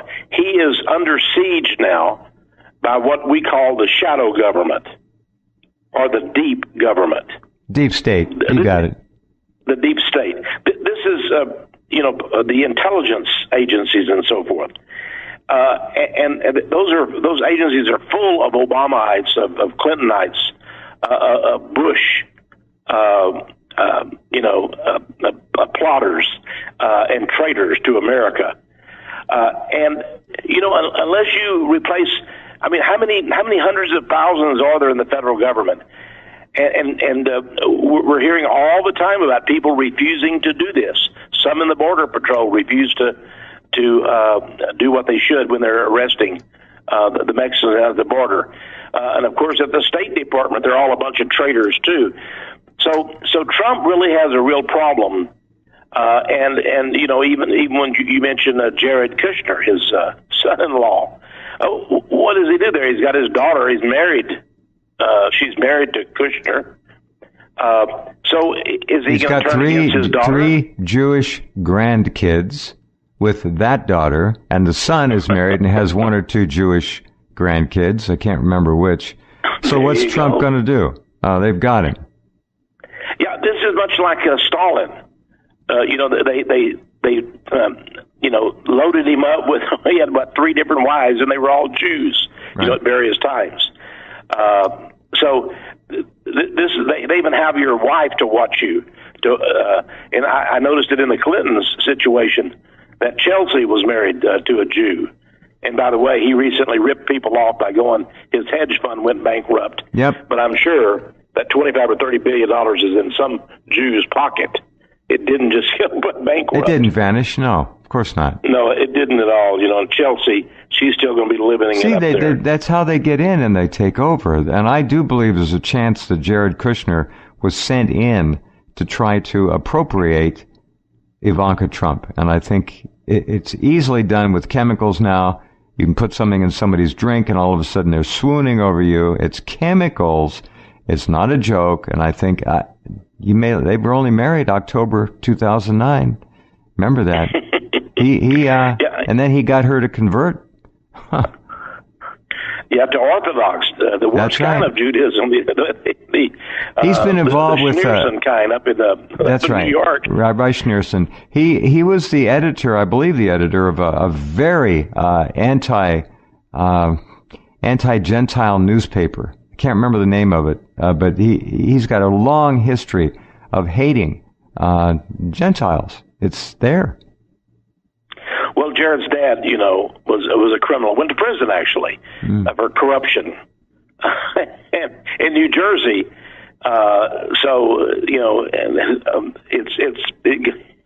It goes on and on there. But I want to say that even the high tech community. I mean, let's be honest, Jeff. I don't think that Mark Zuckerberg really is the father of Facebook. No, he's a figurehead. He's a puppet. They put him in there. They made him wealthy beyond his wildest dreams. Another kid that was supposed to be a genius. No. Now, the United States, of course, we spent billions, trillions in various laboratories across America, that taxpayers' dollars, to set up the Internet. No, Al Gore didn't invent it. We know that, not by any stretch.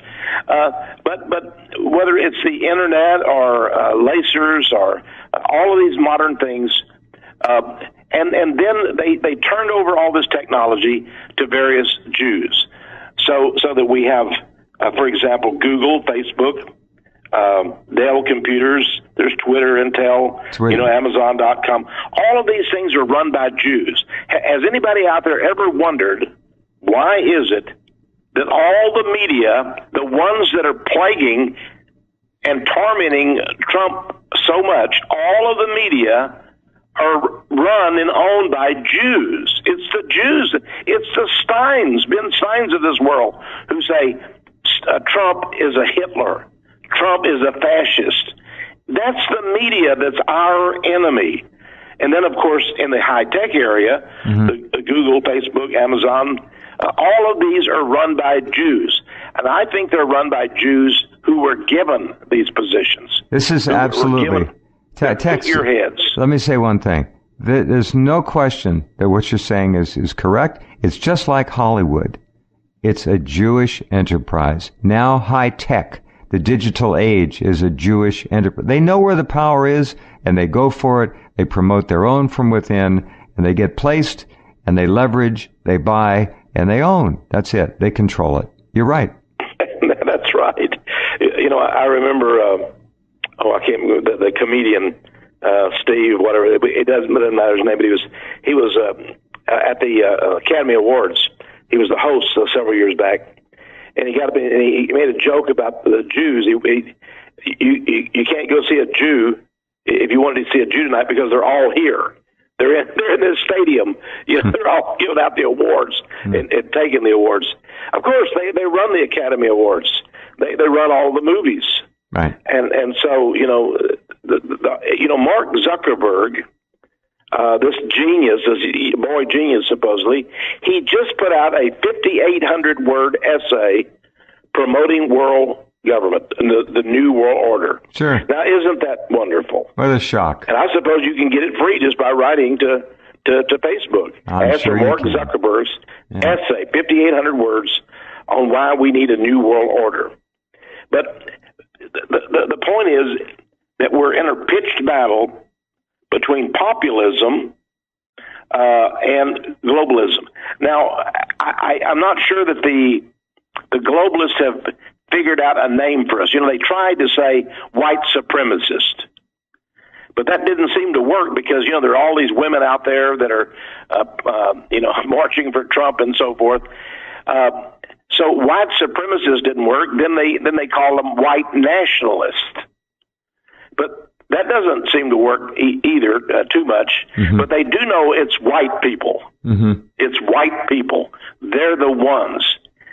I was reading an essay today where a guy, he said, I'm not a member of the KKK. I'm not a member of the neo-Nazis. I'm nothing, but I am proud to be a white man. And he said, I can't say that. You can't say that today. If you say that, if you just were in polite company, let's say at some cocktail party, and you said, I'm proud to be a white man, everyone would look at you with, utter horror. Well, he said something terrible. Even other Caucasians will look at you. That's how brainwashed they are. Black pride? That's fine. Mexican, Hispanic pride? That's fine. Muslim pride? No problem. But if you say, I'm proud to be a European American, you're in trouble real quick. You really are. And of course, they're redefining Christianity, but it's true also of Christianity today. I'm proud to be a Christian. Well, now, what kind of Christian are you? If you're sort of, are you like a Britney Spears? You pass out condoms in the plate on Sunday? Are you that kind of a Christian? Right. Do you ask the Muslims to come to your church and say you don't need Jesus because you've got, Muhammad or whatever? Mm-hmm. So that's the kind of Christianity that they want. And right now, Christianity is changing very fast. It's moving along very, very fast. And we're now really, we have a form of Christianity that I believe that the Christian faith, Jesus himself said when he returns to earth, he says, will the Son of Man, meaning himself, find faith at all. Of course, all these people are saying, "Oh, I'm faith-based. I'm of a religion or whatever." But he says, will you find any faith at all in me? And I don't think we will. It'll be very rare. Boy, that was a very prophetic statement. Yeah. It really was, and he could see ahead, of course. But in any case, it's interesting, this deep state, this shadow government that involves the intel agencies. Now, they killed JFK, no doubt about it. Mm-hmm. Of course, they had help from the CIA, was probably supervising it, but also Israel. The Israelis were involved, and maybe the French in a certain way. But how do they, Jeff, the thing is, now I'm not asking for the exact details, but they got away with it. And of course, there were even lies before that in World War II. What a lying war that was. They tell me, well, Texe, you earned the Vietnam Service Medal. Aren't you proud? No, I'm not. 50,000 died. 60. What for? Right. For a lie. We were all told a lie.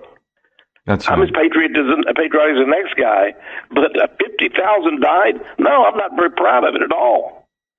And I really don't care for Americans to go over and die for Iran, for Israel, really. Mm-hmm. I mean, if they shoot off rockets, well, let them shoot off rockets. They're not going to come to America, I can tell you that. But the thing about it is, do we really want to die for Iran? I don't want to die. Let them fight it out with Israel. That's great. I see the Jews and the Muslims, Jeff, I hope you'll agree with me. They're two scorpions in a bottle. Absolutely. Yeah. You know what happens when you put those scorpions together? Yeah. That's what they're. And Jesus talked about scorpions and snakes. He did. He said that he would give his people the power to actually defeat scorpions and snakes. Of course, he wasn't talking about the actual species. Mm-hmm. He was talking about human beings that are snakes and scorpions. And my newest book is entitled Feast of the Beast. And I need to send you a copy of it, Jeff, because it's all about the Jewish religion. And they do worship the Holy Serpent. That's their main god. It's an amazing thing. They worship the serpent. They are scorpions and serpents and serpents. They're certainly different. They're not us. No, they're not. They're not like us, and that's why you see they don't want any nation on earth to appreciate its heritage or its races or any aspect. Now they're against nationalism. They're trying to wipe it off the face of the earth, all of it. That's right. That's why they're against the white nationalists, and they see us as a great enemy because Jews don't see themselves as white people. We're Jews. We're a different species. Mm-hmm. We're gods on earth, and the other white people, well, you're just beast. And that's what they believe, and that's part of the Talmud and the Kabbalah and all of that. So I think Trump really, I don't know where he's going, but I know he's got a real tough job here. And I was listening tonight, and they said that he had guaranteed that the head of the National Security Agency would have independence, that he would not be influenced by the president. And I thought, wait just a minute. Did you hear that on TV also? No, I didn't, and that's a disturbing thing to hear. But what's he trying to say? Exactly. How can he be guaranteeing that the National Security Advisor? What's he giving the guy dictatorial independence? I don't understand. That doesn't make any. Did he misspeak? That's bizarre. Well, it is, unless this is a Rense version of it. I don't know. But Mike Pence went over to Europe. Yeah. And he kissed up to the NATO people. I know. And it's just Pence is a perfect New World Order candidate. Oh, he's just lurking in the background. He looks, when you see him in pictures with Trump, he looks like a little boy. He's so subservient. He's so nice. He's just waiting to pull the knife out. Believe it. Believe it. Well, I think that's what they want. They want Trump to fail. They want to get him in some kind of a compromising situation, or at least it will appear compromising, like Russia. But now, I wonder where Putin lays in all this. Does he see Trump as yet possessing enough power to be his own power base? That's it took Stalin. And Stalin at first appeared also to be servile, to do whatever the Jews wanted. Well, just remember what I said at the beginning of the program. They get Trump, and they have Pence, President Pence. One heartbeat away from President Pence is President Rat Ryan. Oh, yeah. Third in succession. Well, they'll be happy with Pence though, because he's a rat. Yep. He really is. There's two of them. And I think we can both understand why Trump chose him. And when I see a guy who does not do what Trump says, but goes against him, stabbed him in the back 4 times by my count. Sure. Right. This is turning into and taking on all the trappings of a Shakespearean tragedy when you think about it. Now, if Trump were to fire all of those people, which he should, that are going against him, I think then the establishment would rise up and say, "Oh, that proves he's nuts." They would take him out. They would take him out. They can give him a heart attack anytime they want, either by his food or with EMF. They have the means technically to do that. That's right. It's amazing to me that he's done what he's already done. I mean, he's hurt the media, which is good. Yeah. I mean, they're horrible core designed to destroy our minds. Correct. And he has said that. He said they're the enemy of the people. Those are immortal words, and they are correct. He is right. That was a very brave and honorable, accurate thing to say, and he did say it. He did say it. And this thing about jobs, his promise to bring jobs back to America. Right. They don't want the jobs to come here. No. I mean, Zuckerberg, he all of these people, Bezos, they're more than happy to have all the things done overseas, and they don't care. They're globalists. They don't care at all for the American workers. No. It's nationalism. It's passé. It's now their enemy. They want it gone. That's right. And the same thing goes for all these professors at universities. No, you can have.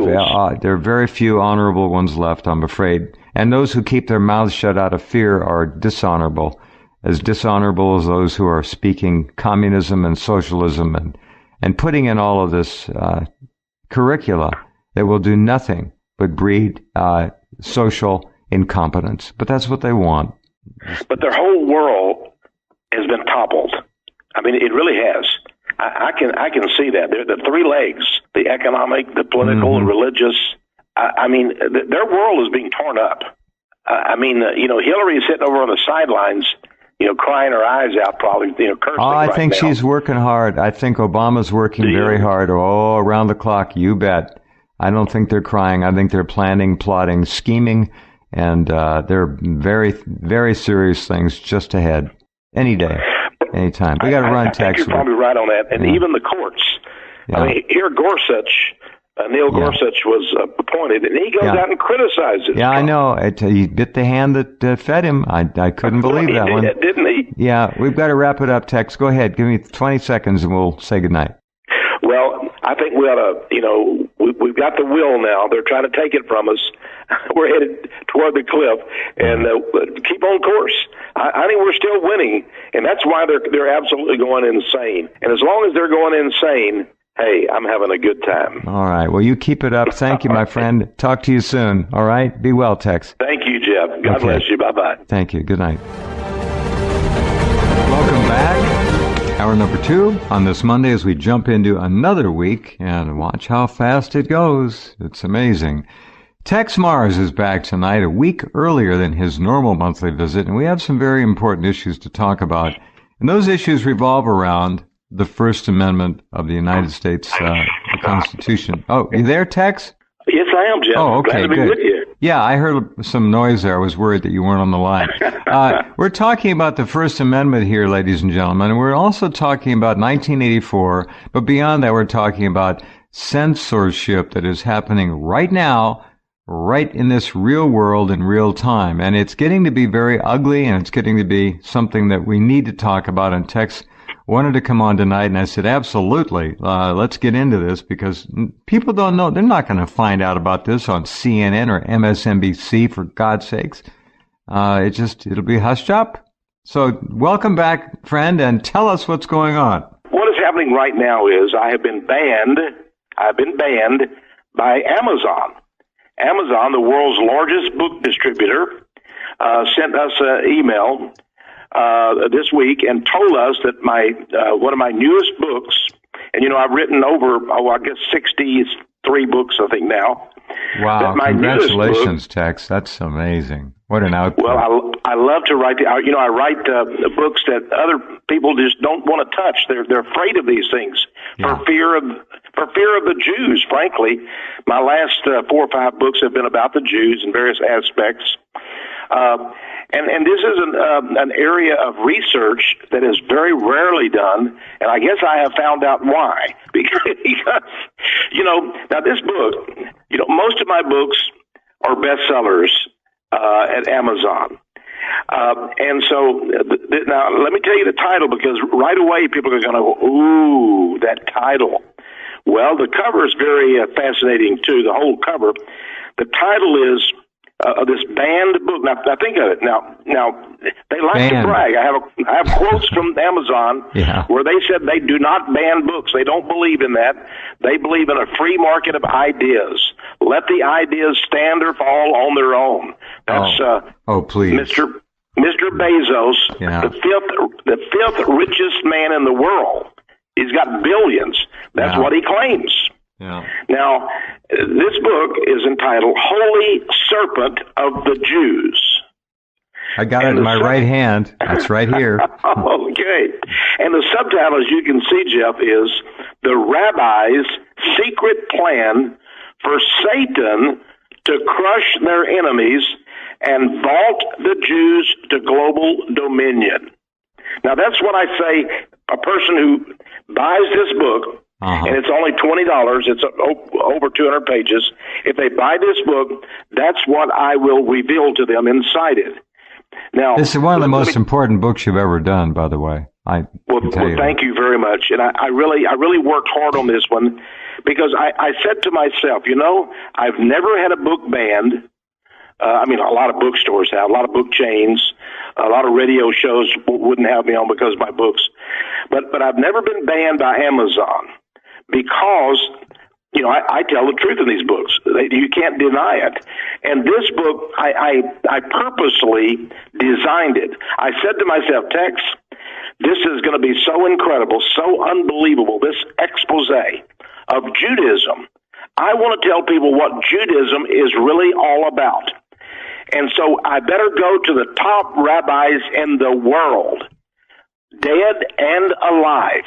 Yeah. These are some of the most famous rabbis in the world. Right. And I want to know what they're saying about their religion and their plans.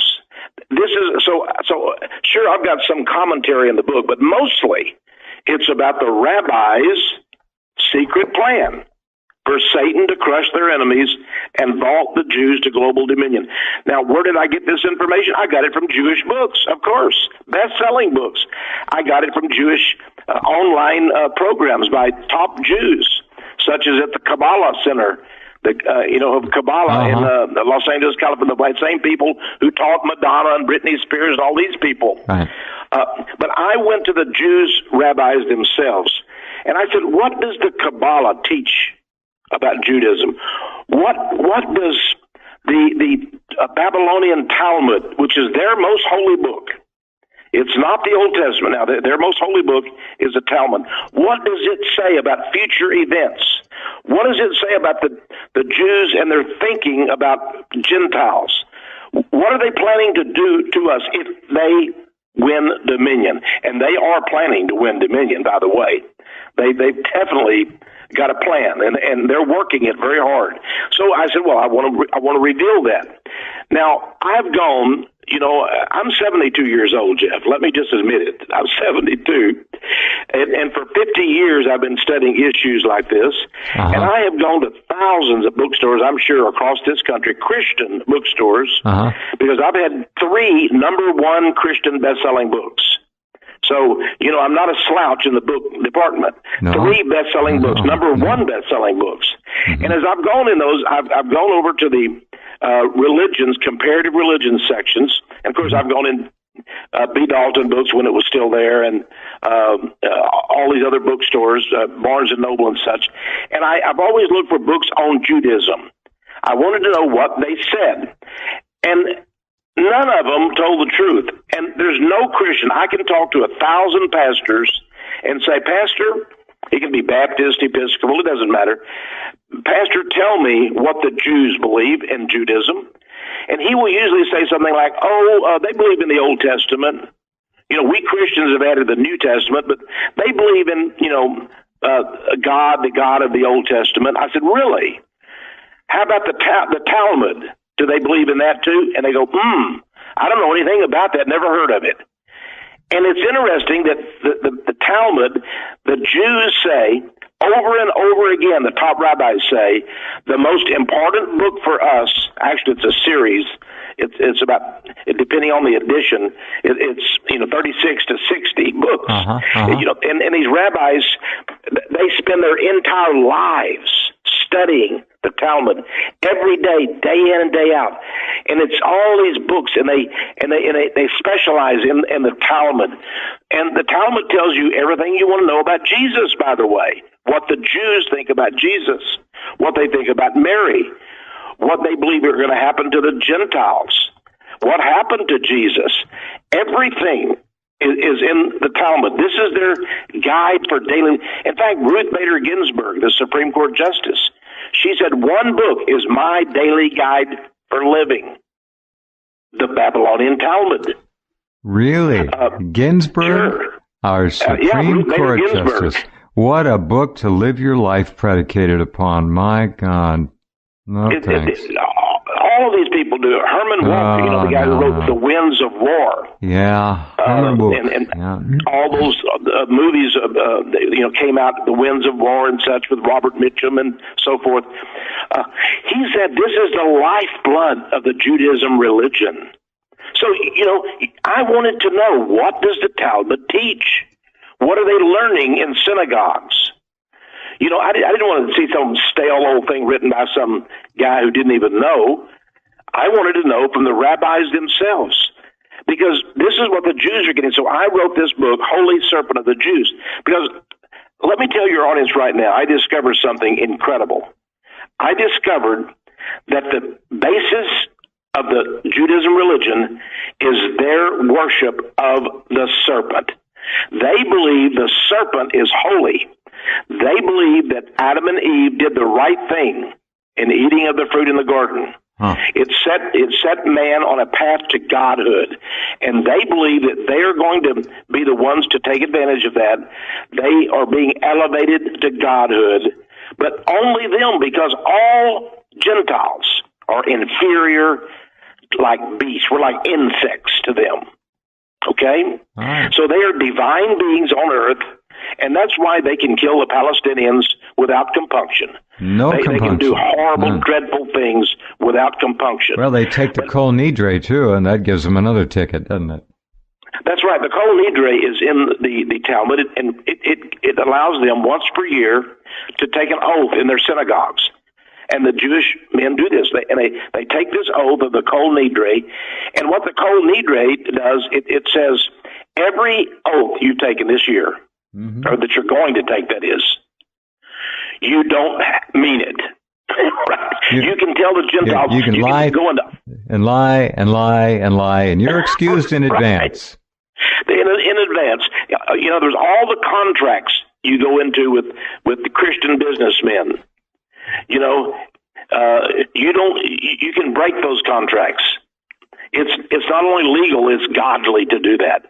Now, there's one very interesting. There's many. For example, it talks about a rabbi who had sex with every prostitute on earth, and it says he was a most holy man. Well, I don't think that's most holy. No. He went, and it also says in the Talmud, for example, if you're going to have sex with another woman other than your wife, then go to another town. Don't do it in your own town.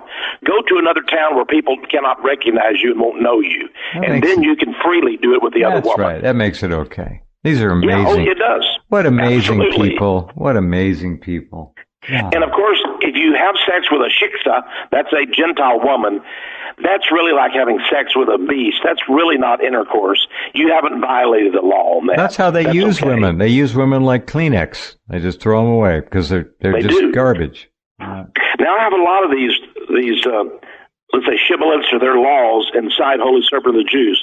But the main thing that I do, I actually have a picture from an online Jewish site, one of the most well-recognized Jewish sites in the world.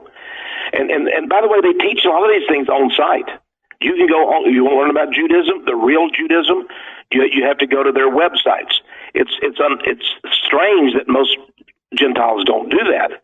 But if you do, you will find these kind of things.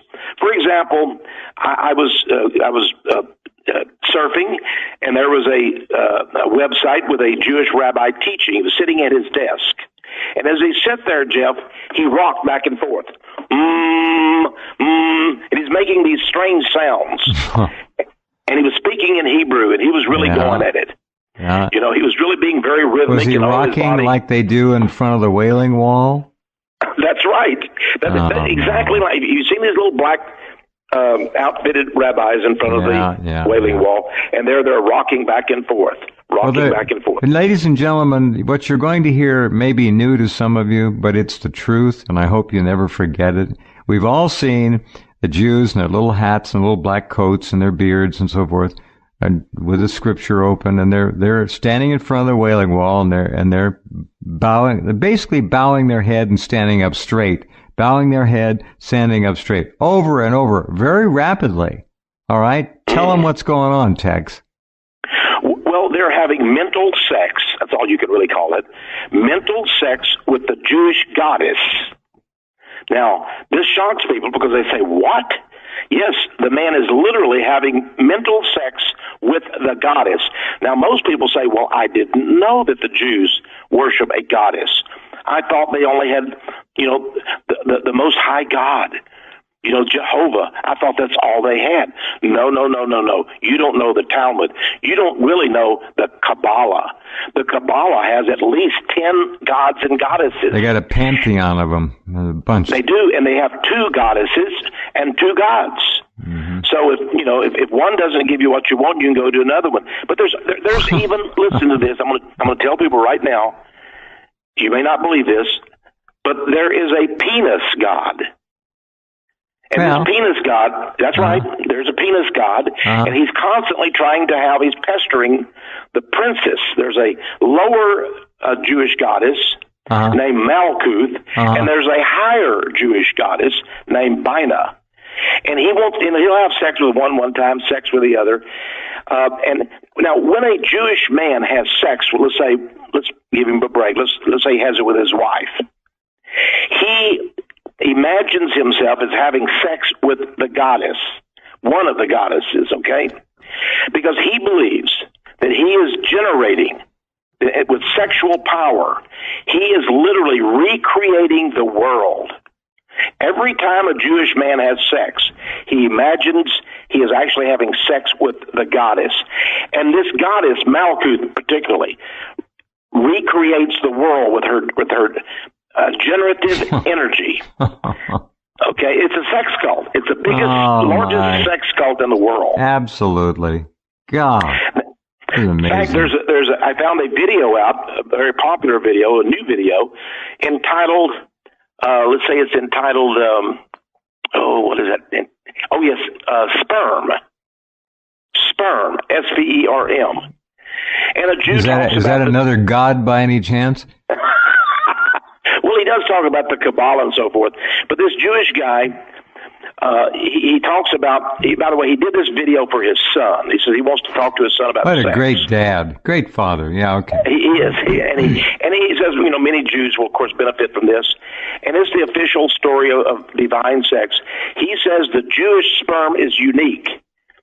It is divine. Only it is divine. And so, there's all this stuff, just nonsense stuff that the Jews believe in. People don't know. And Texe, what you've done in this book and what you've done in many other books is tell people the truth. This book is called Holy Serpent of the Jews. And I would ask all of our Jewish listeners to get the book as well and read it. And if you find fault with it, let Texe know. If you find fault in it, you're going to be actually questioning the actual statements and positions and preachings of some of the highest ranking members of the Jewish religion. That's what the book is full of.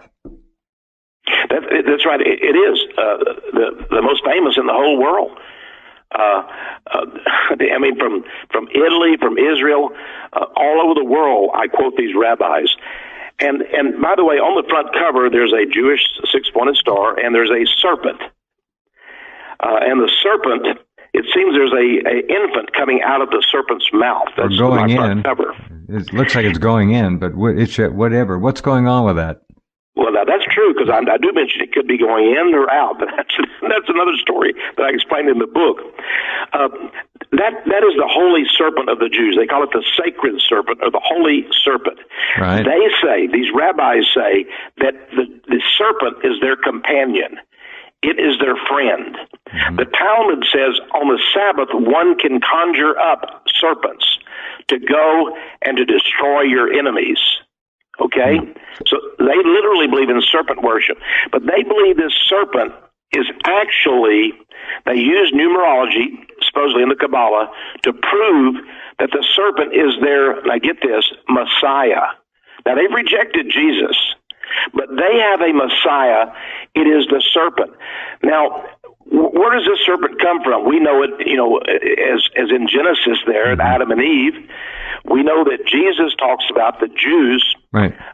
Literally believing in the serpent, and actually Jesus does say that. And I quote Jesus in this book as well. You see, I thought it was just something that Jesus said, hyperbole. He was just sort of denouncing them, but he was telling the truth. And he told the Jews, you have for your God, not the God of the Old Testament, but you have a man-made God. And you have for your religion the tradition that is of elders, he says, right. The old rabbis. That's what you have for your religion. He said, if you believed in Abraham, you would believe in me. But you don't believe in Abraham. And so they don't. Listen, the Jews kill all the prophets. And that's what Jesus said. You're the ones who killed your own prophets. Yeah. And I send you holy men. I send you prophets, and you kill them. So this is what Jesus said of the Jews. Mm-hmm. Now, I quote Jesus to pastors, and they look at me blankly. They say, I've never seen that in the Bible. And I said, well, here, let me show it to you. Well, I couldn't preach that. I mean, I'd offend my audience. And they're all a bunch of Zionist freaks. Yeah. They don't want to even tell people what Jesus says. No, that's true. Totally. And Jeff, that's what you don't have to believe like I do, but I do just simply. I'm just a simple Bible teacher, and I go with the Bible. And these people, they don't appreciate the Bible. In fact, they say it's a waste of time, really, to read the Bible. The rabbis say, read instead the Talmud. That's where you have this spiritual power. Wow. So it's an incredible holy serpent of the Jews. They worship the serpent, not a God. By the way, when we come back, I'd like to talk to people about the fact they do not pray to God. They do not. Jews don't believe you can pray to God. Hold on, Texe. They don't. It's everything Texe is telling you is in the book and then some. He's got so many wonderful books. They tell the truth. Back in a minute. Hold on. Okay, welcome back. Talking with Texe Morris about his book, Holy Serpent of the Jews. Let's buck this Amazon.com censorship and push this book up to the top. It really is a book that all of you who care about the world around us and how it operates should be familiar with. You've got to understand your enemy. And by saying your enemy, I'm not saying that all Jewish Americans or all Jews are our enemy, but there are a lot of them that are in the business of subjugating you, bleeding you, and keeping you in utter financial bondage to them and their games. All right? You know who I'm talking about. It's a fact. If they were Hindus or Irishmen, I'd say the same thing. It just happens in this case that this is all being, well, it all emanates from 0.37% of the world population. Think about it. Go ahead, Texe. Well, Jeff, Amazon probably has, I think I read somewhere, had 7 million books.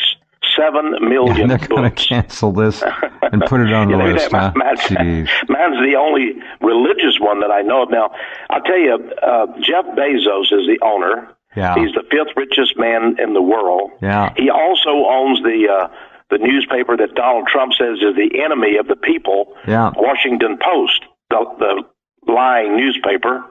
Yeah. So you can see he's trying to destroy Trump. But here's the thing on this book. They sent me a simple email. They told me that my book did not meet their, quote, content guidelines. Well, I can't really find any content guidelines, but I know they've got books on torture, on incest. Oh, on rape, on murder, you name it. They've got it, of course. Exactly. They've got the most horrible books in the world.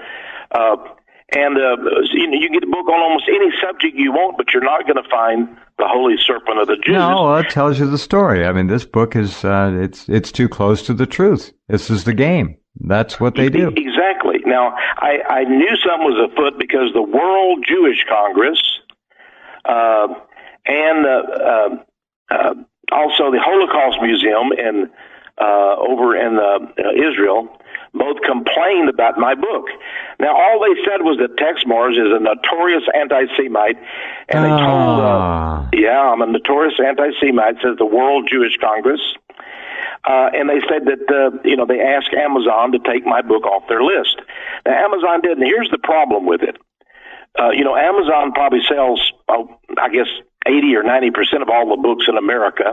Uh-huh. And when a person goes in and types in Holy Serpent of the Jews, they get no such book. There's no listing at all. They don't even tell you that they banned the book, that they censored it. And I was thinking pretty about cowardly, this, Texe. Pretty damn cowardly. Yeah. It is cowardly. They don't even tell people why. Why don't they tell people? This book it tells untruths. It's because they know it's true, and they don't want people to know the truth. And this is the amazing thing to me. They are banning their own rabbis. Isn't that funny? But on the other hand, the Talmud says that if a rabbi reveals the religion of the Jews to Gentiles, mm-hmm. then he is worthy of death. Wow. Mm-hmm. Worthy of death. Mm-hmm. Well, I suppose it's pretty heavy on the rabbis. So, but they must hate a person who actually goes out and does research. But that's what I do. Yeah. Now, I want you to turn to page 19, Jeff. Right. I actually have a picture there showing the 10 main gods and goddesses. Now, the Jews love to torment Christians and say, "Oh, you believe in 3 gods. The Father, Son, and Holy Ghost. Ha, ha, ha, we just have one in Judaism." That is a lie. That is not true. Are there 10 gods? You can see them. And by the way, this picture, this serpent, mm-hmm. and there are 10 gods and goddesses, mm-hmm. this came from the Jewish Kabbalah, the book of Zohar. So this is from the official teachings of the Kabbalah, which is a huge bestseller in it's in all the occult bookstores, in all the Judaism bookstores. It's actually becoming more popular, I think, Texe. It's kind of become the trendy book to read, yeah. It is. Think about this, Jeff.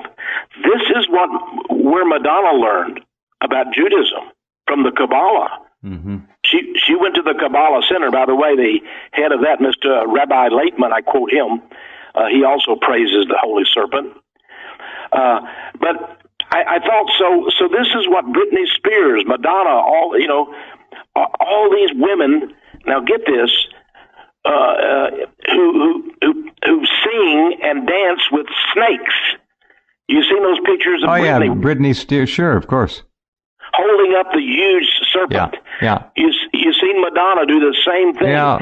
That's why they're taught that the serpent is going to give them power, great power to overcome their enemies. So now here is the serpent. This is from the Kabbalah. I didn't make it this drawing. I just took it direct, and it shows these 10 gods and goddesses. And notice that the one at the bottom is Malkuth. That's the goddess who's like the princess. And most, many of the men, I should say, at least many, not maybe most, have sex with her in their minds. She's the one they're doing their body contortions as they face the Wailing Wall, or maybe they're preaching in the synagogue. And right above her is a god called Yesod, Yesod. That is the penis god. Mm-hmm. That loves to have sex with this goddess to generate the power that runs the world. In fact, that's how they created the world. They had sex together. Mm-hmm. Can you believe it? Now, Malkuth. Malkuth. Now, this actually comes from Milcom. Mm-hmm. This is the ancient god. Malkuth is the god known as Milcom. She was the great goddess of the ancients, the one that Solomon, he brought in the Asherah poles, and made God very angry by bringing these false religions. And this is she. Here she is. So they still worship her in Judaism. But this is the tree of life, supposedly, for the Jews. You've heard of that saying.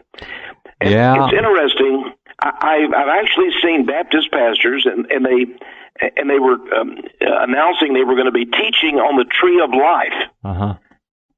And I thought, oh my goodness, surely they're not preaching on this.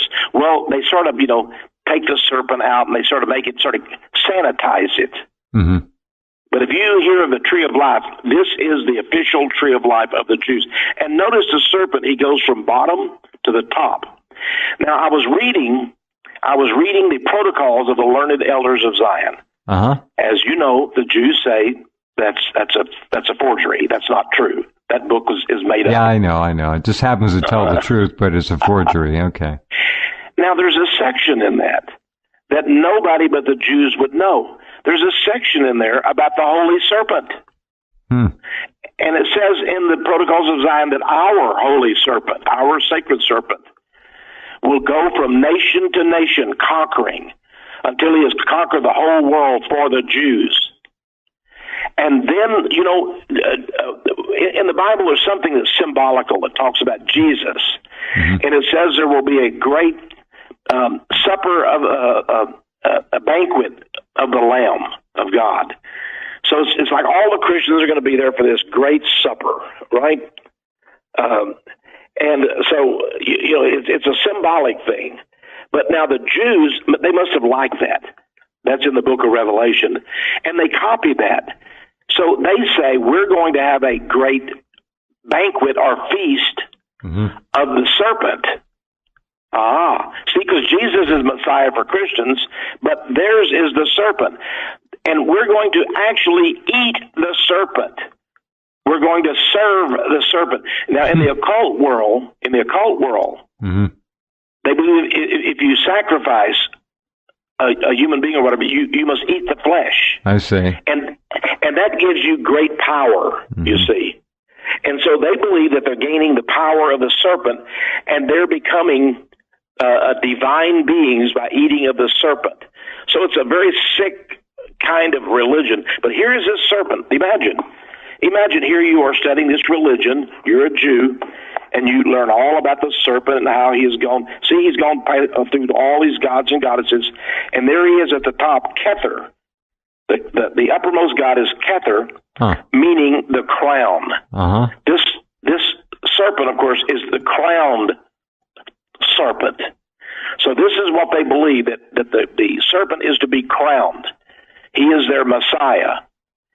Now, it's interesting that not only did I discover this by seeing these kinds of pictures and their descriptions in these various Kabbalah books, but I also read the works of one of the greatest scholars of Israel history. His name is Israel Shahak. Yeah. I have one of his books, Shahak. Okay. Yeah. All right. Now, he wrote a number of great books. He died just a few years ago. He was a professor at Hebrew University. Mm-hmm. So he's an Israeli, and he talks all about. Now he's not a great fan of Judaism, but he describes it. He wants Christians particularly to know what Judaism really is. And he says Jews lie all the time about our religion to Gentiles, but I'm going to tell you what it's all about. So here this Professor Shahak, in his book, Jewish Religion, Jewish History, which I have a copy of, we offered it through the ministry for a while, he says that when Jews pray, they cannot use the name of God. And I have verified this. Jews do not pray to God because they don't believe in our God. They don't believe in the God of the Old Testament. Their God is named, they give him a name, Ein Sof. Ein Sof. It's the eye, the all-seeing eye. That's what Ein means. Mm-hmm. And Sof means to not know, to not be able to figure out. This God, their great God, the Ein Sof, is inscrutable. He's ineffable. You cannot know him. And you know, when the Jews write his name, they write G-D. Yeah, I've seen that. Sure. Yeah. Yeah, because they say you cannot say the name of God. Mm-hmm. His name is lost to us. But we call him Ein Sof, the unknowable eye of God. But we don't really know his name. It's lost except to the greatest of rabbis. Well, you know, I wanted to know who these great rabbis were and what they said. Now they said you cannot talk to him. But what he has done, Ein Sof, here's what the Jews believe. They believe that in order for men to communicate with the deity, that Ein Sof created these divine sparks. In other words, he emitted from his own, you might say, his person, these sparks of divinity. And these are these circles, and there's 10 of them. Now, there's many more. And one of the gods of the Jewish pantheon is Satan. Because the Jews believe if they don't know God's name and they cannot pray to him, some of them say, well, I'll pray to Satan. He'll give me what I want. And that's where Shahak explains that many of the Jews do pray to Satan. And they believe that Satan gives them things. Satan is not a creature like we think of him as. We think of him as literally the serpent. But they say, no, Satan is designed to be a friend of God's, and he's an errand boy for God. So we can pray to him, and he can give us things also. So think about these Jews, a very devout, religious, Jewish Orthodox believer praying to Satan. And if he's not praying to Satan, maybe he's praying to Malkuth or to Bina or to Hokmah or one of these other gods and goddesses. So these are just incredible things. But what I wanted to do was show this holy serpent and where he's really taught and they believe that one day the serpent will make each Jew a god on earth. He will resurrect all the dead Jews. You're going to be crowded around here. Yeah. I suppose so. And they will all be divine beings. Now, the serpent will make them the conqueror of all of the Gentiles. Now, the Gentiles, they are inferior creatures. They're made only to serve the Jews. All of their property will be taken from them by the serpent or his powers on earth, his agents, the Jews, and they will be given to the Jews. They will be very, very rich. And then they will be given a choice. Every Gentile will be given a choice. You can serve us. You can be our servant, our slaves, or you will die. We will behead you. And it's just like, you talk where have about I heard that before? Yeah. Exactly. Well, that's in the Bible. The Bible says they're going to behead us. Yeah. And it's interesting. This is what the Muslims, this is where they got theirs. They also are beheading people who won't believe, that the infidels who refuse to believe in Allah. Well, the Jews do so too. Now, the Jews say in their Talmud that, of course, they cannot fully institute it right now because they don't have the power. But when they get the power, that's when they. And this is what happened in the Soviet Union. Suddenly, the Jews overthrew the Tsar, and Lenin and Trotsky and all the others were Jews. I think 19 of the first 22 in the Politburo were Jews. And that's when they said, now we have these Christians. Now we have them by the, you know what? And they began to slaughter and destroy them. Right. And there's a letter from Lenin, and it goes out, literally a letter. It went out to all of the Jewish rabbis throughout Russia. And he said, are you pleased with what we're doing? We're closing down all the Christian churches. Now, this is interesting, too. Alexander Solzhenitsyn, the man who was called the conscience of the 20th century. Yes. He wrote the Gulag Archipelago, which sold, 50 million copies? Something like of that book. Yeah. He says that 70%, a full 70% of all the commandants of the concentration camps in Russia, that's the gulags, had commandants who were Jewish rabbis. Now that's incredible. That's sick. There were thousands of gulags. Yeah. And he spent 10 years. Solzhenitsyn spent 10 years in one of them. He should know. But he says that Christians were treated far different. They were tortured. They were hated by the communists. But Jews were treated quite well, Jewish criminals and such that were sent to these camps. Oh, sure. Because the Jews really ran the country. For example, Khrushchev, his real name is Nathan Perlmutter. So we have all of these Jews. And of course, this is why they hate Putin. Putin 2 years ago, in a public meeting of rabbis, explained that it was the Jewish religion and the Jewish ideology that caused the murders of so many Christians. Right. And boy, I bet those Jews were sitting in their seats, they were angry at him. Yeah, sure. So these are the kinds of things that I write in my Holy Serpent of the Jews. Now, here's the whole thing, Jeff. Should they hide this that they've banned my book? Shouldn't they tell? I can't even go home. I went tonight and I looked for it all over the internet. It's total cowardice, Texe, what they're doing. They're not even, they can't even be honorable enough to say, yeah, we're banning the book. They can't do it.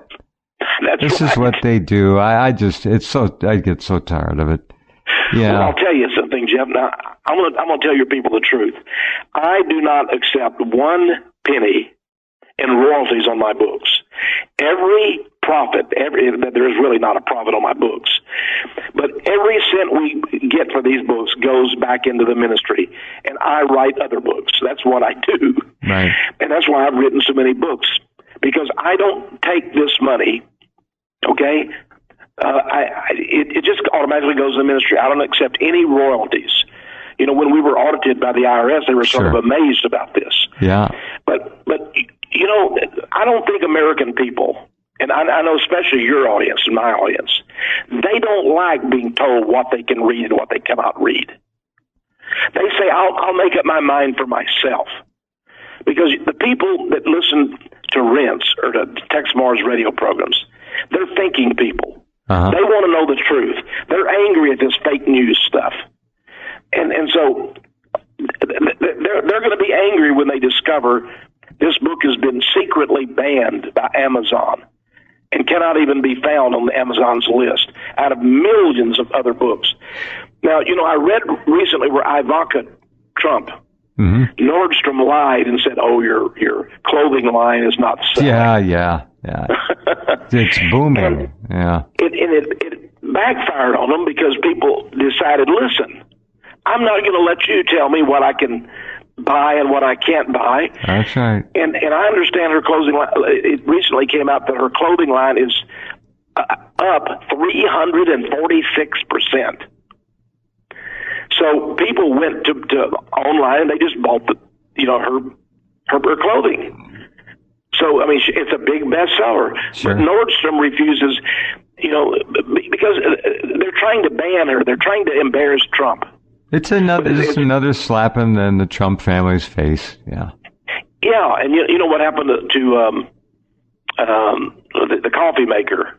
I can't even remember the name. Starbucks. Thank you, Starbucks. Yeah, they were going to hire Sure. 10,000 Muslims to work in their shops, and guess what? People didn't like that. No, they didn't. So they just quit buying at Starbucks. They went somewhere else. And there's plenty of other coffee places. Yeah. And I don't go to Starbucks. I don't go to Nordstrom. I go somewhere where they'll appreciate people like me. I say people like me, the people who voted for Trump. Yeah. But I pray that people will order this book. And I promise them I will not accept 1 penny in royalties. So when they're buying this book, what they're doing is contributing to my ministry to go forward and to publish other books. And that's what I'm going to do. I have a great one called The Destiny of the Jews. I'm working on it now.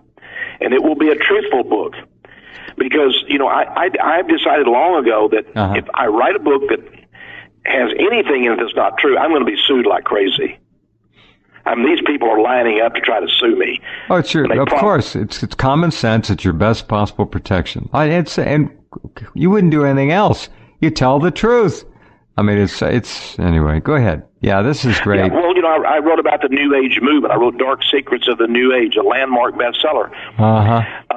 And that book, I told the truth. Right. And that's what I do. And I love to hear from some people who say, even when I get a little typo or a misspelled word, people will write to me. They help me. Do they? And That's they help nice. keep me straight. Yeah. And I fix it the next edition. And that's what we do. We take care of the folks. But in any case, I pray that people will buy this, not for my sake, but I hope they'll buy it like they buy Ivanka Trump's, clothing Now, what we line. want to do is force Bezos and Amazon to get real, put this book back where it belongs, or at least put up a sign, a notice. We're not selling Texe Marr's book, Holy Serpent of the Jews, because whatever. I don't care, but be honest. Stop being sleazy about it. It's just disgusting. Yeah, they should tell me why. They can't say you're an anti-Semite. No, they got to explain why. Why am I an anti-Semite? I quote all these Jewish rabbis. All you're doing is actually presenting the best of their whole alleged religion. These people are speaking the highest truths of Judaism. It's right there. It's all right there. It really is. Well, you're a marvelous researcher, Texe, and you're working on another one now called The Destiny of the Jews? Right. The Destiny of the Jews. And I'd like to tell people my website if I can. Since Well, it's of not course. on You Amazon. click on Texe's name, or go ahead and tell them. Well, it's powerofprophecy.com, powerofprophecy.com, or they can go to my name, Texe Marrs, TexeMarrs.com. And they'll see a description of this book. I even have, if they'll go over to the archives, there's a whole article on this book. And I talk also about the book being banned and such. But I pray that people will get it. And then, I want people to judge for themselves. We have smart folks that listen to Rense. And I want them to get this book. Yeah. And if they don't believe this book is true, they should write to me. But when they write to me, they need to tell me why they believe all these other rabbis are liars. Are liars. Of course. You ought to offer a money-back guarantee on the book, just to be fun, because nobody could ask for their money back on the basis of this being anything less than the truth. So in a way, they'd be beyond hypocritical, and our listeners wouldn't do that. Anyway. Well, I'll tell you, I will do that. I'll be glad to give anybody's money back. Anybody that's not satisfied with this book, write to me, and you don't have to even send me back the book. But be honest about it, and I'll trust you. And you can order Well, this book. that's amazing. Look, this book is one of a million. You won't find another one like it. Holy Serpent of the Jews by Texe Mars. And I'm amazed at your output, Texe. Amazed. Congratulations on this book. Shame on Bezos and Amazon. I'm sure there are a lot of people there who don't like what he's doing. Let's shame him by making this book as popular as it should be. All right? Holy All right, Serpent that of the sounds good. Jews. Yeah. All right, Texe. Thank you, and I'll see you next Monday. All right? All right, and God bless you, Jeff. Thank you, Texe. Good night. Okay, bye-bye. Right. Holy Serpent of the Jews. It really is a stunning book. And all it is the truth. And they don't seem to want that truth out there, do they?